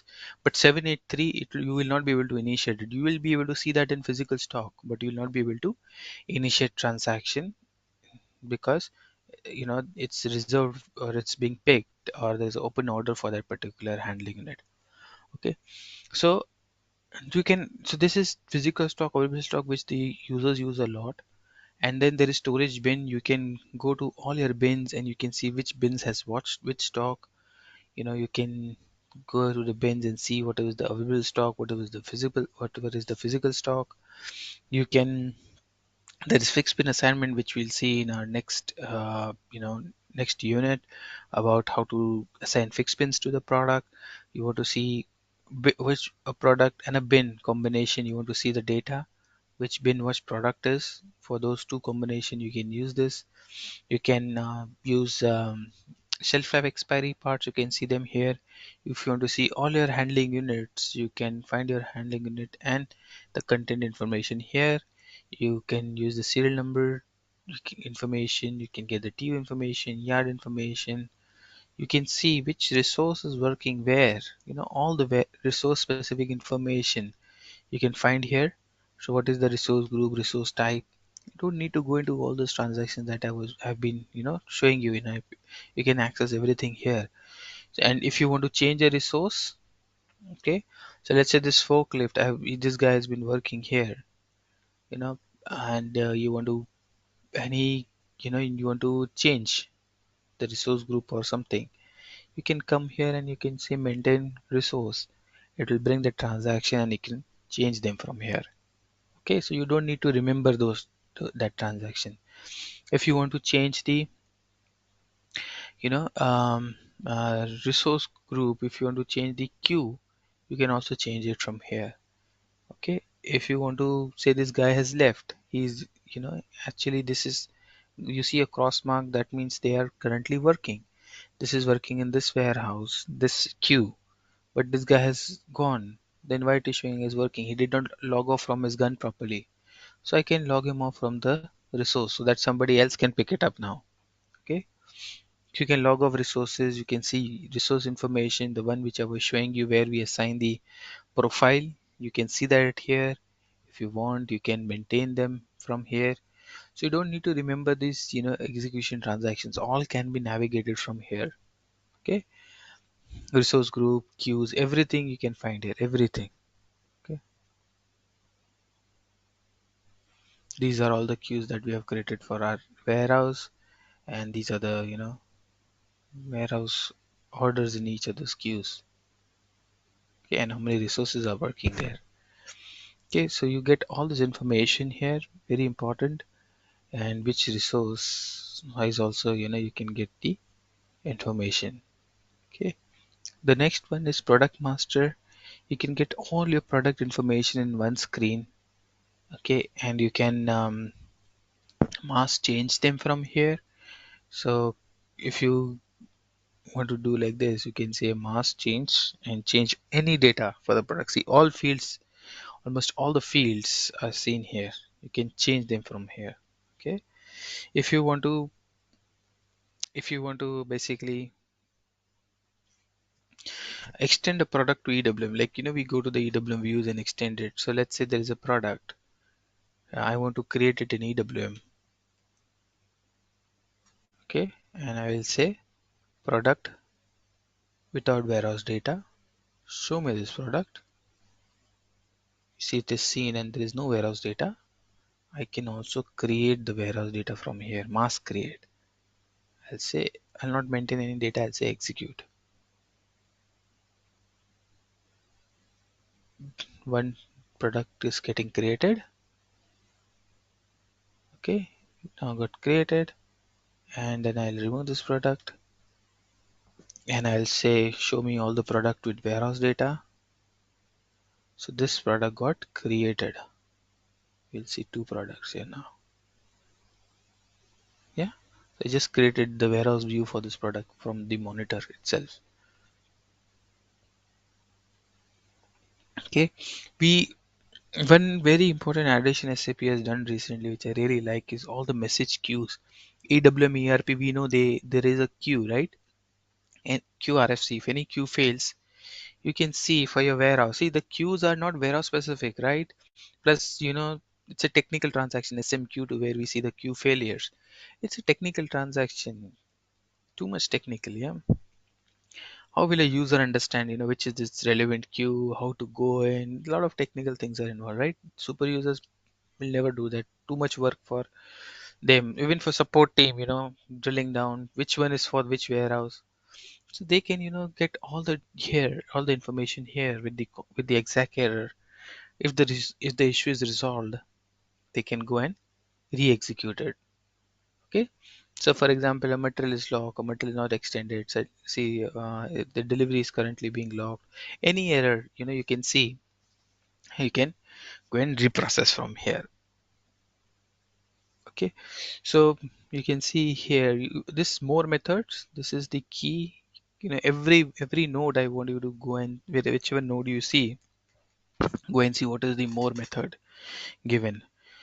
See, one more possible thing that business users use a lot is, um, when you go to available stock, you want to move this stock to another bin. For example, there is some um, um, supervision work going on, some cleaning maintenance work going on. You want to empty this bin, or the bin is damaged. You don't need to go to another transaction like in WM we used to do LT10, LT01. You can just create a task from here.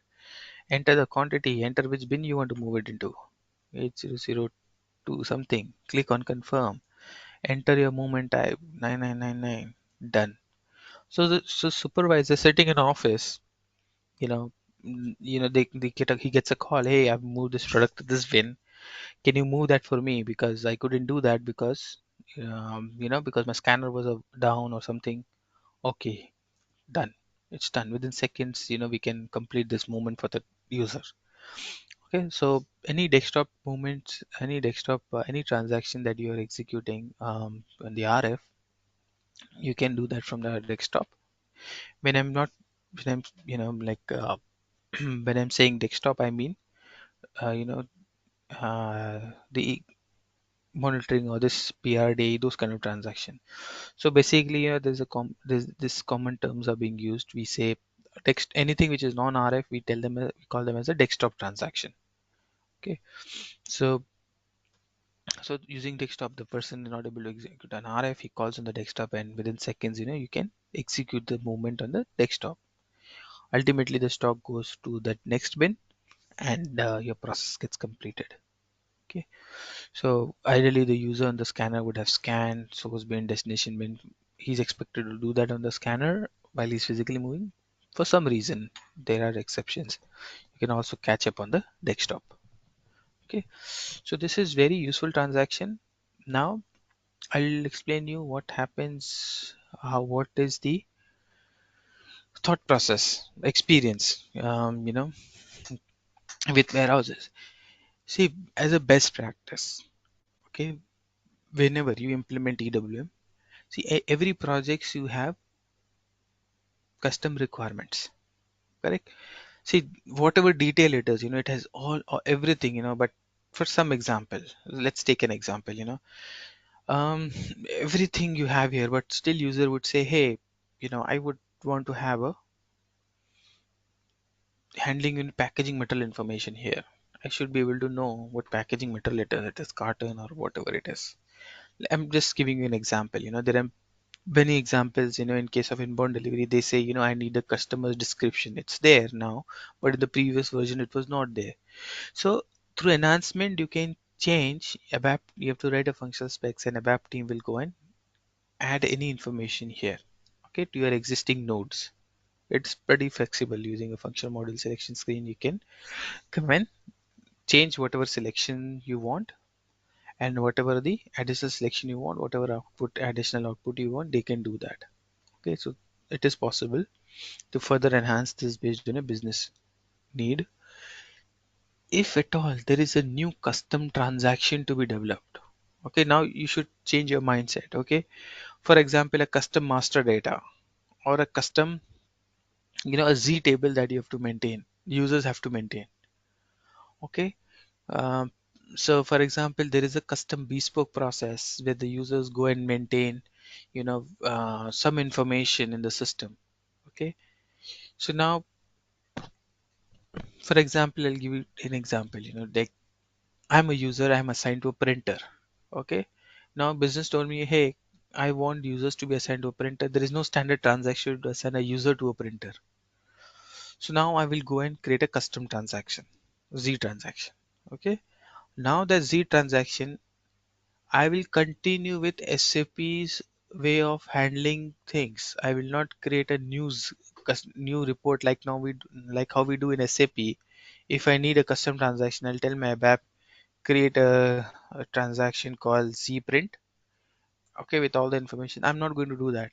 What I will do, I'll say, okay, rather than creating a new transaction, let us create a custom node here, so that again, they don't need to remember the transaction. You know um, if the transaction is maintained once in 2 years, or even if every month, they will not remember. They have to run around here and there unnecessarily.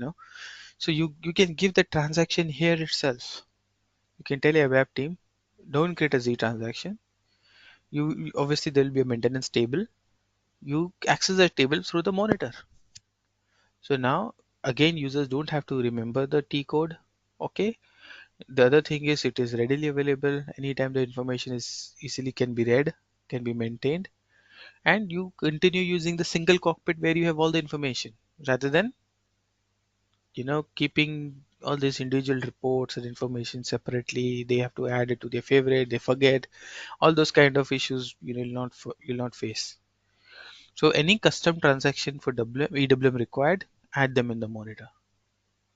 Okay, don't create Z transaction. I mean, you can create Z transactions. You can tell business, this is my experience or my recommendation to you, to keep it in consistent with what SAP has given. Okay, it's a good practice, good consulting practice. Okay, so add them here, saves time for them. They'll really love it. And again, they don't need to remember the new transaction. You can, you know, even though it's here, you can still have that authorization object, which will check whether you're authorized to maintain the data or display the data. That will still do, even if the node is, even if you've added a node here. Then next thing, if a warehouse monitor, now you'll say, okay, this is too much information. Is it okay for everyone to have this every information?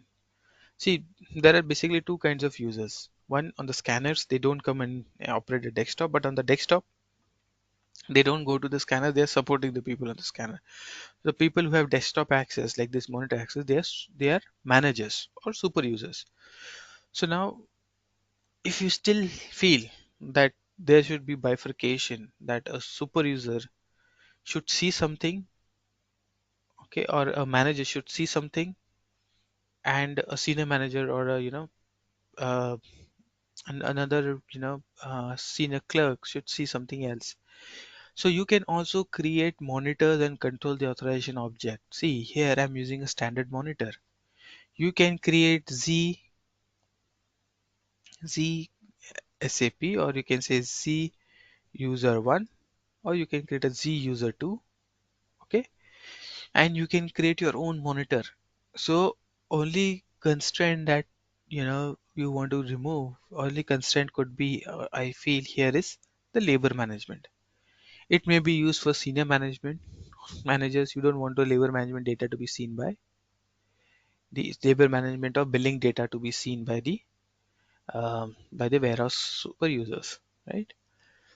All other things. So what I will do, I'll remove these two folders from the monitor of from the regular monitor, and the monitor which the super users are using, they will have those two information. Or sorry, the monitor which the senior managers are using, they'll have all the labor management and billing relevant information also. So you can create custom monitors, and you can control which nodes you want to show, like we did menu management, right? Similarly, you can also change what nodes you want to see, want you to show, and you can create different monitors. Okay, and you can control authorization with the monitor. So for example, Rohan will have access to SAP monitor, and I am the senior manager. I have a warehouse clerk or a warehouse super user. He will have access to ZSAP or Z user 2, which will not have all this resource management and other nodes which I don't want these users to have information about. Okay, so these are the possible enhancements, and these are the possible um, recommendation when we work with monitors. All your custom transactions should come here. If at all there is a requirement, business feels that something should not be shown to everyone, you can create a new node, and you can uh, you can hide those particular nodes. You can also uh, create your own variant. You can only also create your own selection screen like you do in your normal reports. That is also possible. Okay, now there are something like as I told you, SAP every year they bring in new things. The one more important things that they have bought here is something called as for example, see, basically, I am a super user, okay, and I am interested in all the open tasks.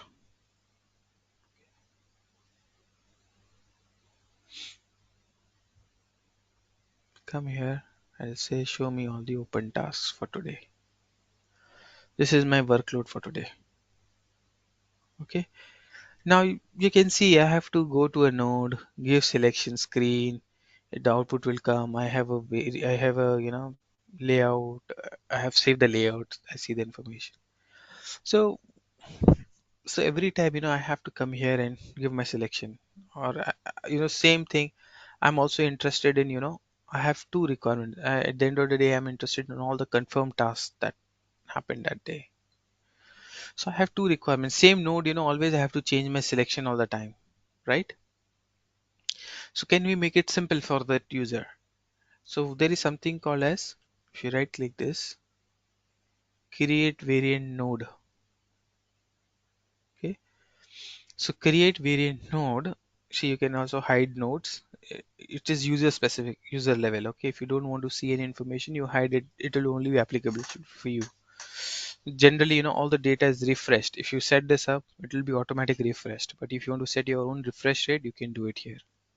Okay, so if you right click a node, you say create variant node. Okay, so what I will do here is create variant node. I'll say open WT,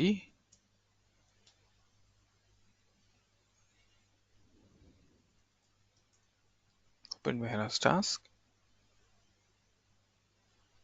See, it's come here. Okay, same thing. I'll say close WT. So I don't need to always give my selection. I'll give my selection it's here itself. See, I created another one. Close WT. Now when I say open WT, it gives me this selection. I'll say okay, all the open WTs, and this is my layout. I'm saving it.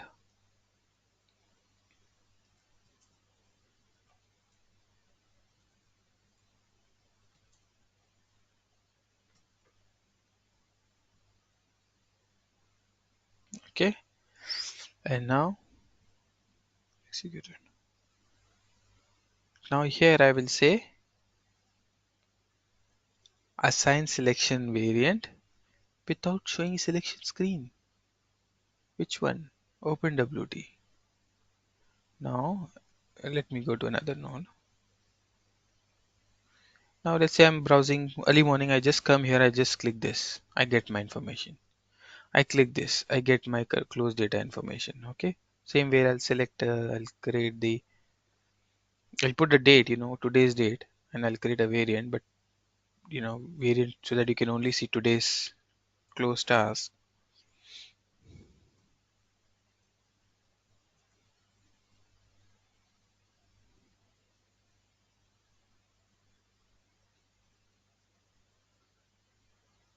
I'll say without saying selection.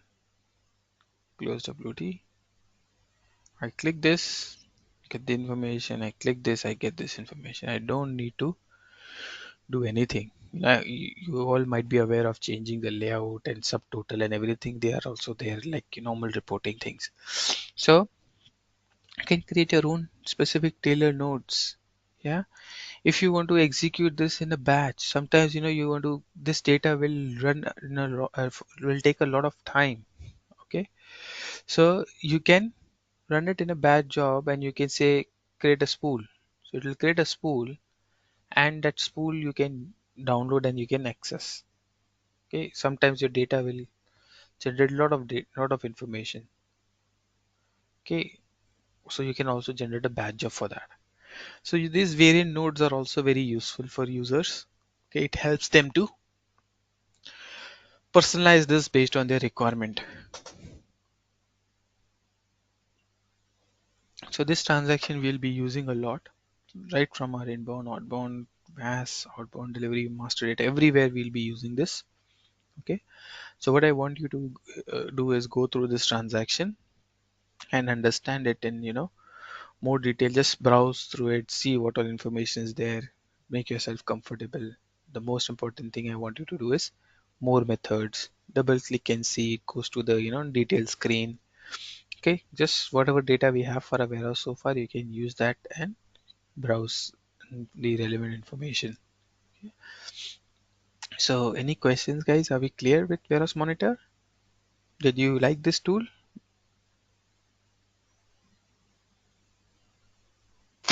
Yeah, it's clear for me. Yeah.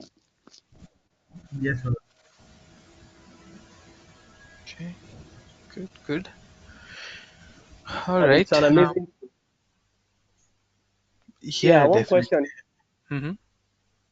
How do you now assign the Z monitor nodes to the required users?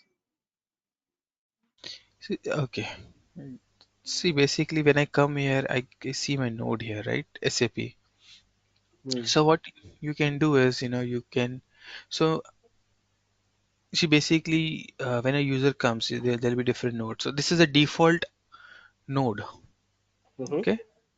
So a default node can be assigned into the user parameter. What should be the default node for that particular user? So if you go to the parameter, I don't remember. Let me see if I can search it.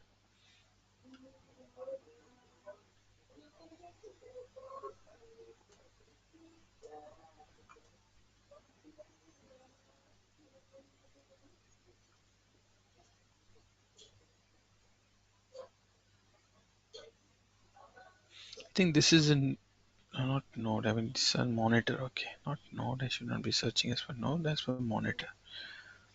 This is not the one. I think.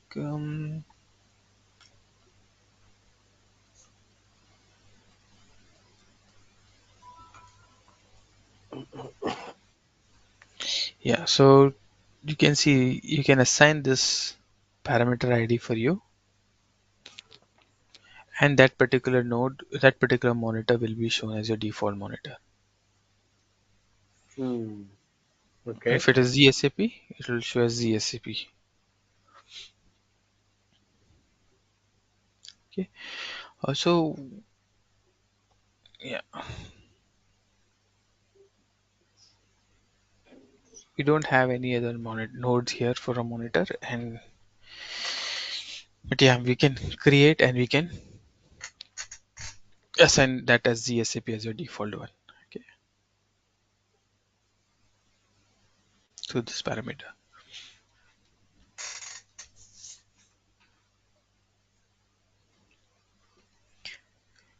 Okay, any other questions? Mm.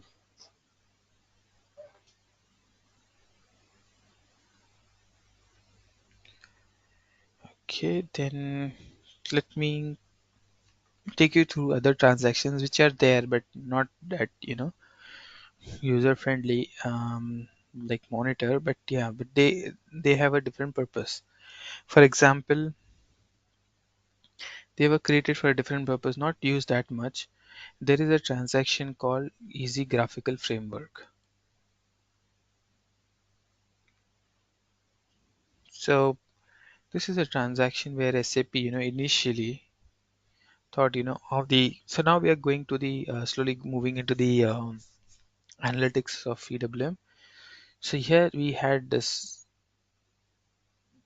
a cockpit has been given by user by SAP, where you can create your own pie charts and bar graphs, and you can see all your information. So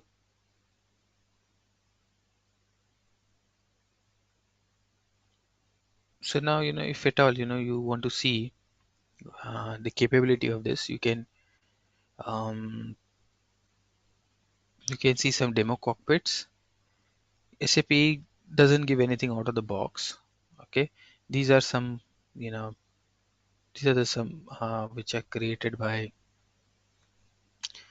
some users, but SAP doesn't give anything out of the box, but it shows these are the things. You can create different graphs type. You can give the different refresh rate. Okay, you can change, four graphs can be seen together. If you can change it to 8 or 1 or 2. Basically, the whole idea was to show this information on a big screen, and it automatically gets refreshed in a graphical way. So now this information was there, which is good. Um, but I think this is now, I would say this is outdated, because we have Furies now, where similar information is fetched through Fury cards. Okay, so this is where it required some development. It did not come out of the box. It requires some development to bring. See this. These are not that not that good in terms of look. We have to update our own you know um, own format for graphs, and diagrams, and we own color scheme we can put into the system, and then it requires a lot of development and a lot of um, a lot of deep diving, and changing it to match the customer requirement. Cannot be used out of the box. Okay, so the framework was there, which I've used in one of the project, but not welcomed much, because uh, with a lot of data it tends to slow down. First thing. Second thing is the amount of efforts involved was too much in bringing this cockpit. So so if you have anything in S4 HANA, non S4 HANA, any such information required, you can explore this to bring on the graphical information, all the KPIs, like how many tasks were confirmed per hour, and how many resources are active. All that information you can see in graph, and pie chart and linear diagrams. So so this this is a preferred place for doing this in case of non S4 HANA. But if you are in S4 HANA, you have access to Fury. It's better to do it in Fury, which has more capability than this transaction. Okay, so now when it comes to Fury, I'll open the Fury. So there are some out of the box, charts which have been given by SAP. Okay, and we'll see them.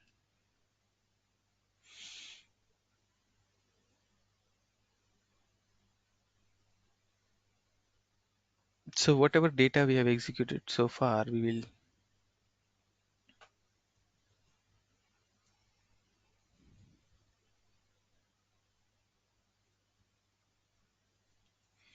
We can see them, in various warehouse KPIs. Let's go through them.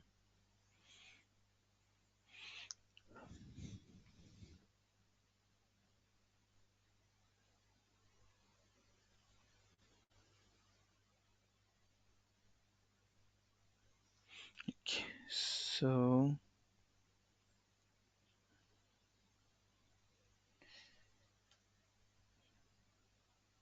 for you all, you all will be, since my ID has been copied over to all of you, so you all will be assigned to several Fiori groups. I want you to go to the EWM relevant one, which is,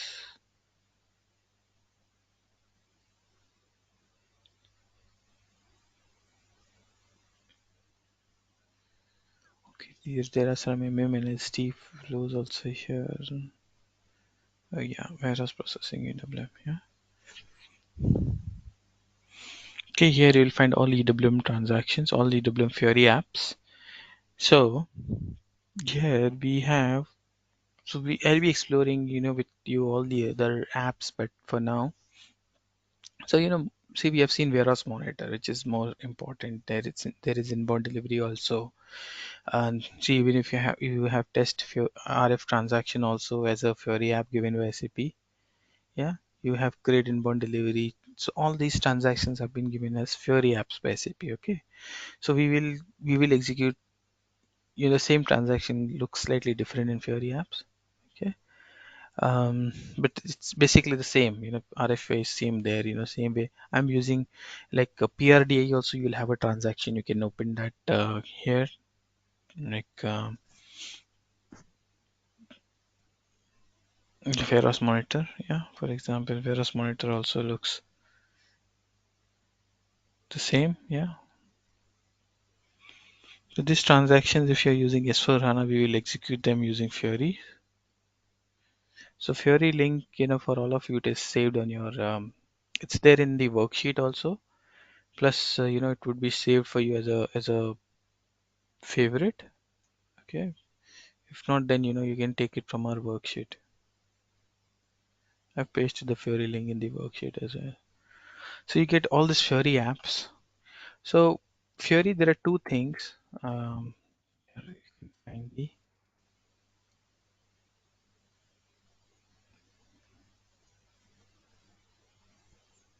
the Fiori link as well.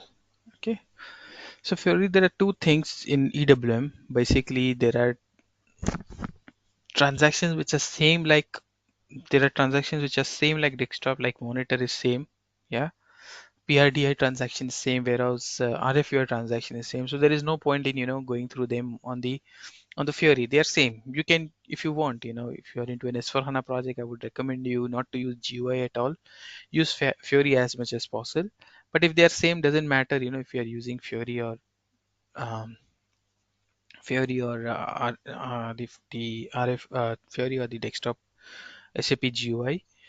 So what we, as part of our learning, what we need to understand here is, when it comes to Fiori, or what my focus would be, is take you through new transaction. So new transaction which has been introduced in Fiori for EWM. For example, SAP has introduced paper-based counting. This is a new transaction. Okay, this is not there on the desktop at all. So after Fiori has come in, after S4HANA, EWM, SAP is not bringing in new transaction, new user interfaces, new user interface transaction. It is bringing everything on the Fiori. So I will be taking you through through this new transactions, new Fiori, which are not there on the desktop. For example, shipping cockpit, it's not there on the desktop. The one which I showed you, it's not there on the desktop. So the one which are introduced and are available here, we'll come and execute them. Okay. So the ones which are same, we'll prefer. If I'm not showing you in Fiori, you can assume they are same in Fiori and on desktop. Okay. If anything different, we'll come to Fiori and see those transactions. Okay. Then I wanted to show you one app called as Warehouse KPI.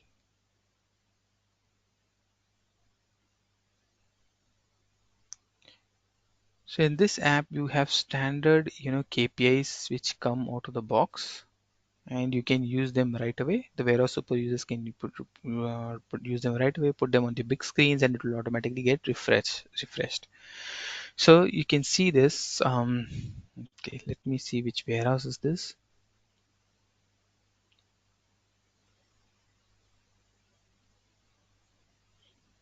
WH34.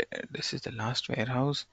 Let me, for looking at the data, just use this WH23. Okay, this has a lot of data. This warehouse has a lot of data. For exploring purpose, you can use this. So you can see, all this information is available here. Okay, as analytics, like which are important, which are important for the super users. As of now, we are not basically.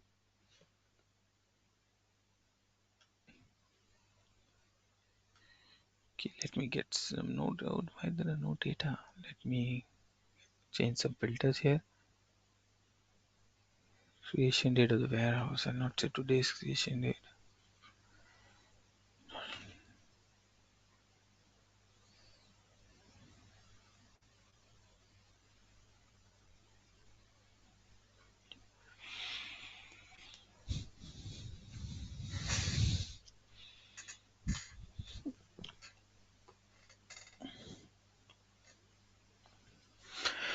So basically, these, okay, I got a lot of information. So these are, standard out of the box in SAP gives you these cards, and you can basically change. If you don't want to display anything, you can say manage cards, and you can deactivate anything you don't want to see, which is not relevant to the warehouse.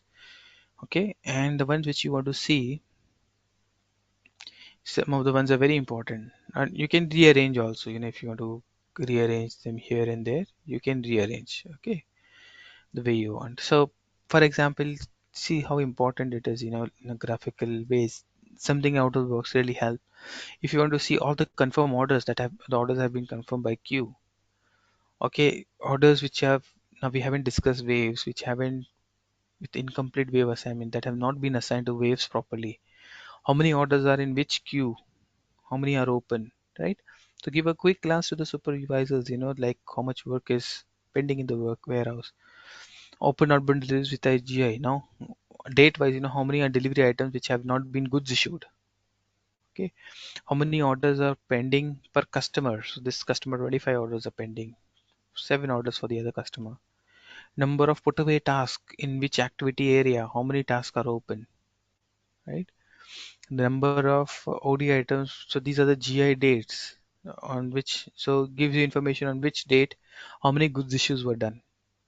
Okay, then it gives you the deliveries for which the pick task is not created. Now you need to know, right, why the pick tasks are not created, and then you can go and take actions accordingly.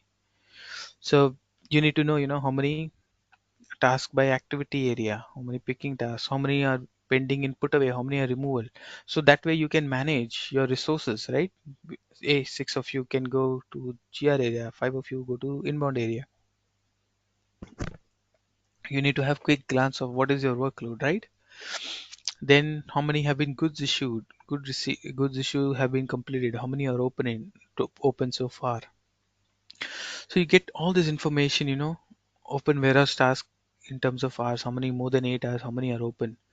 So you get all this information out of the box. You don't need to develop anything. Plus, it's quick, handy, and SAP. Every new version SAP is bringing in, new KPIs. So you can show this to your warehouse super users, and if required, you can also build in more KPIs. This can be a starting point. SAP recommends, that you use Fiori, and this is a starting point. And with this, you can develop your own. You can develop your own um, cards as well. So these are individual Fiori apps. Individual Fiori apps which have been with the selection and with the outputs, with the selection screen and with the output into graph, converted into graphic, they have been made in this way. These are individual 15, 16 apps. So SAP, if you want, they just want one thing, so you can show them, in a separate transaction. Okay, a separate Fiori app, and you can only see, open orders per type of task. Okay, it's a put away picking, or outbound, putaway picking or replenishment or internal physical inventory. So you can see the number of orders open per task in just one Fury app. But this basically this is combining 16 Fury apps, and it reporting Fury apps, and it is giving you all information in one place. So very useful warehouse KPI. You can add your own custom KPIs also here, so that one transaction can be used. But yeah, if at all your warehouse supervisor comes and tells you, hey, I just need this app on the screen, and I don't need anything else. Or they'll give you 4 apps and they say, okay, these 4 apps give me on the screen, that's it.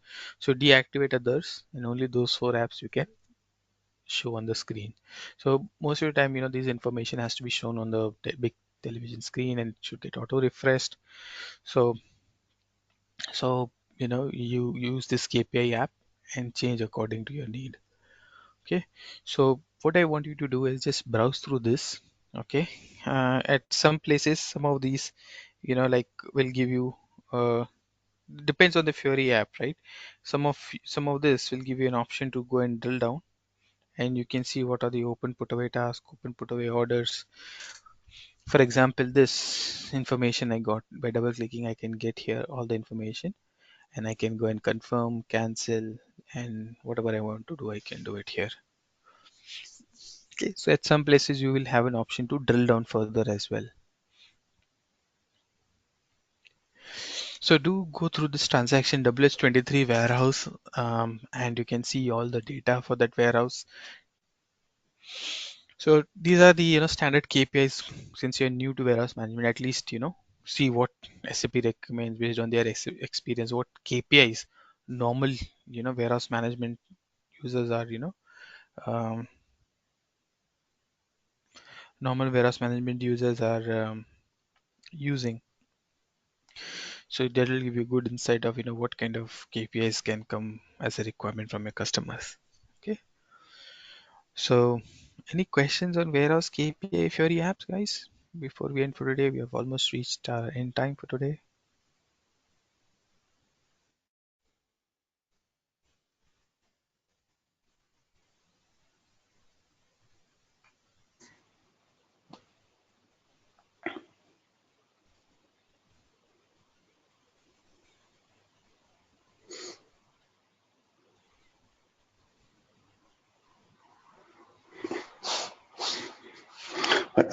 Rohan, in case if you want to have any custom apps, also we can able to build, right? Example, if you have some special process and special approach within the business, so you can extend the apps, or we Yes, can modify the existing apps.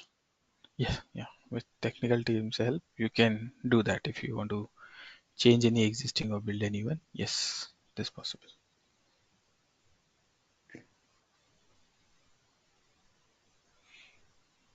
This So, is always on the sorry, web, right? Sorry, this is on the on the web, right? Web application.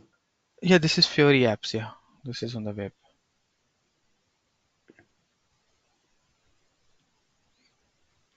Okay, so in S/4HANA, SAP has given us Fury, as a possible user interface. We have been using this GUI, but the future is to use it in app form. And so there are different applications for each, not only for EWM but for MMSD everywhere. All the transactions are made into apps, and things are simplified to a great extent through these apps. Okay. So it means they do not. Example, if we also talk about the RF and all, there also they given the any app, or they still need to go for RF No, transaction. no, no, no. RF, this app is there, but it is same like your testing app. You still have to go to ITS in Fury also. Okay, okay, ITS, then the link that I showed you. So yeah, this link is irrespective of you using S/4HANA or EWM. This is RF. You still continue to use the okay, ITS. okay.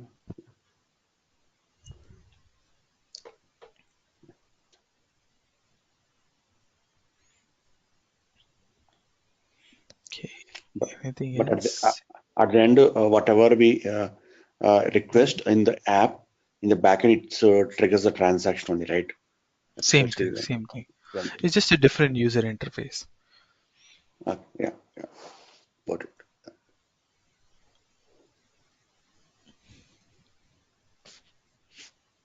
Thanks. Yeah. Okay, no problem. Okay, if no further questions, we'll end for today. Tomorrow onwards, we'll start our processes. We'll start with the inbound process from tomorrow. Okay, so thank you very much. All see you tomorrow. Bye. Thank you. Okay. Bye. Thank Thank you. you. Yeah. Thank you, Ron. Bye. Bye.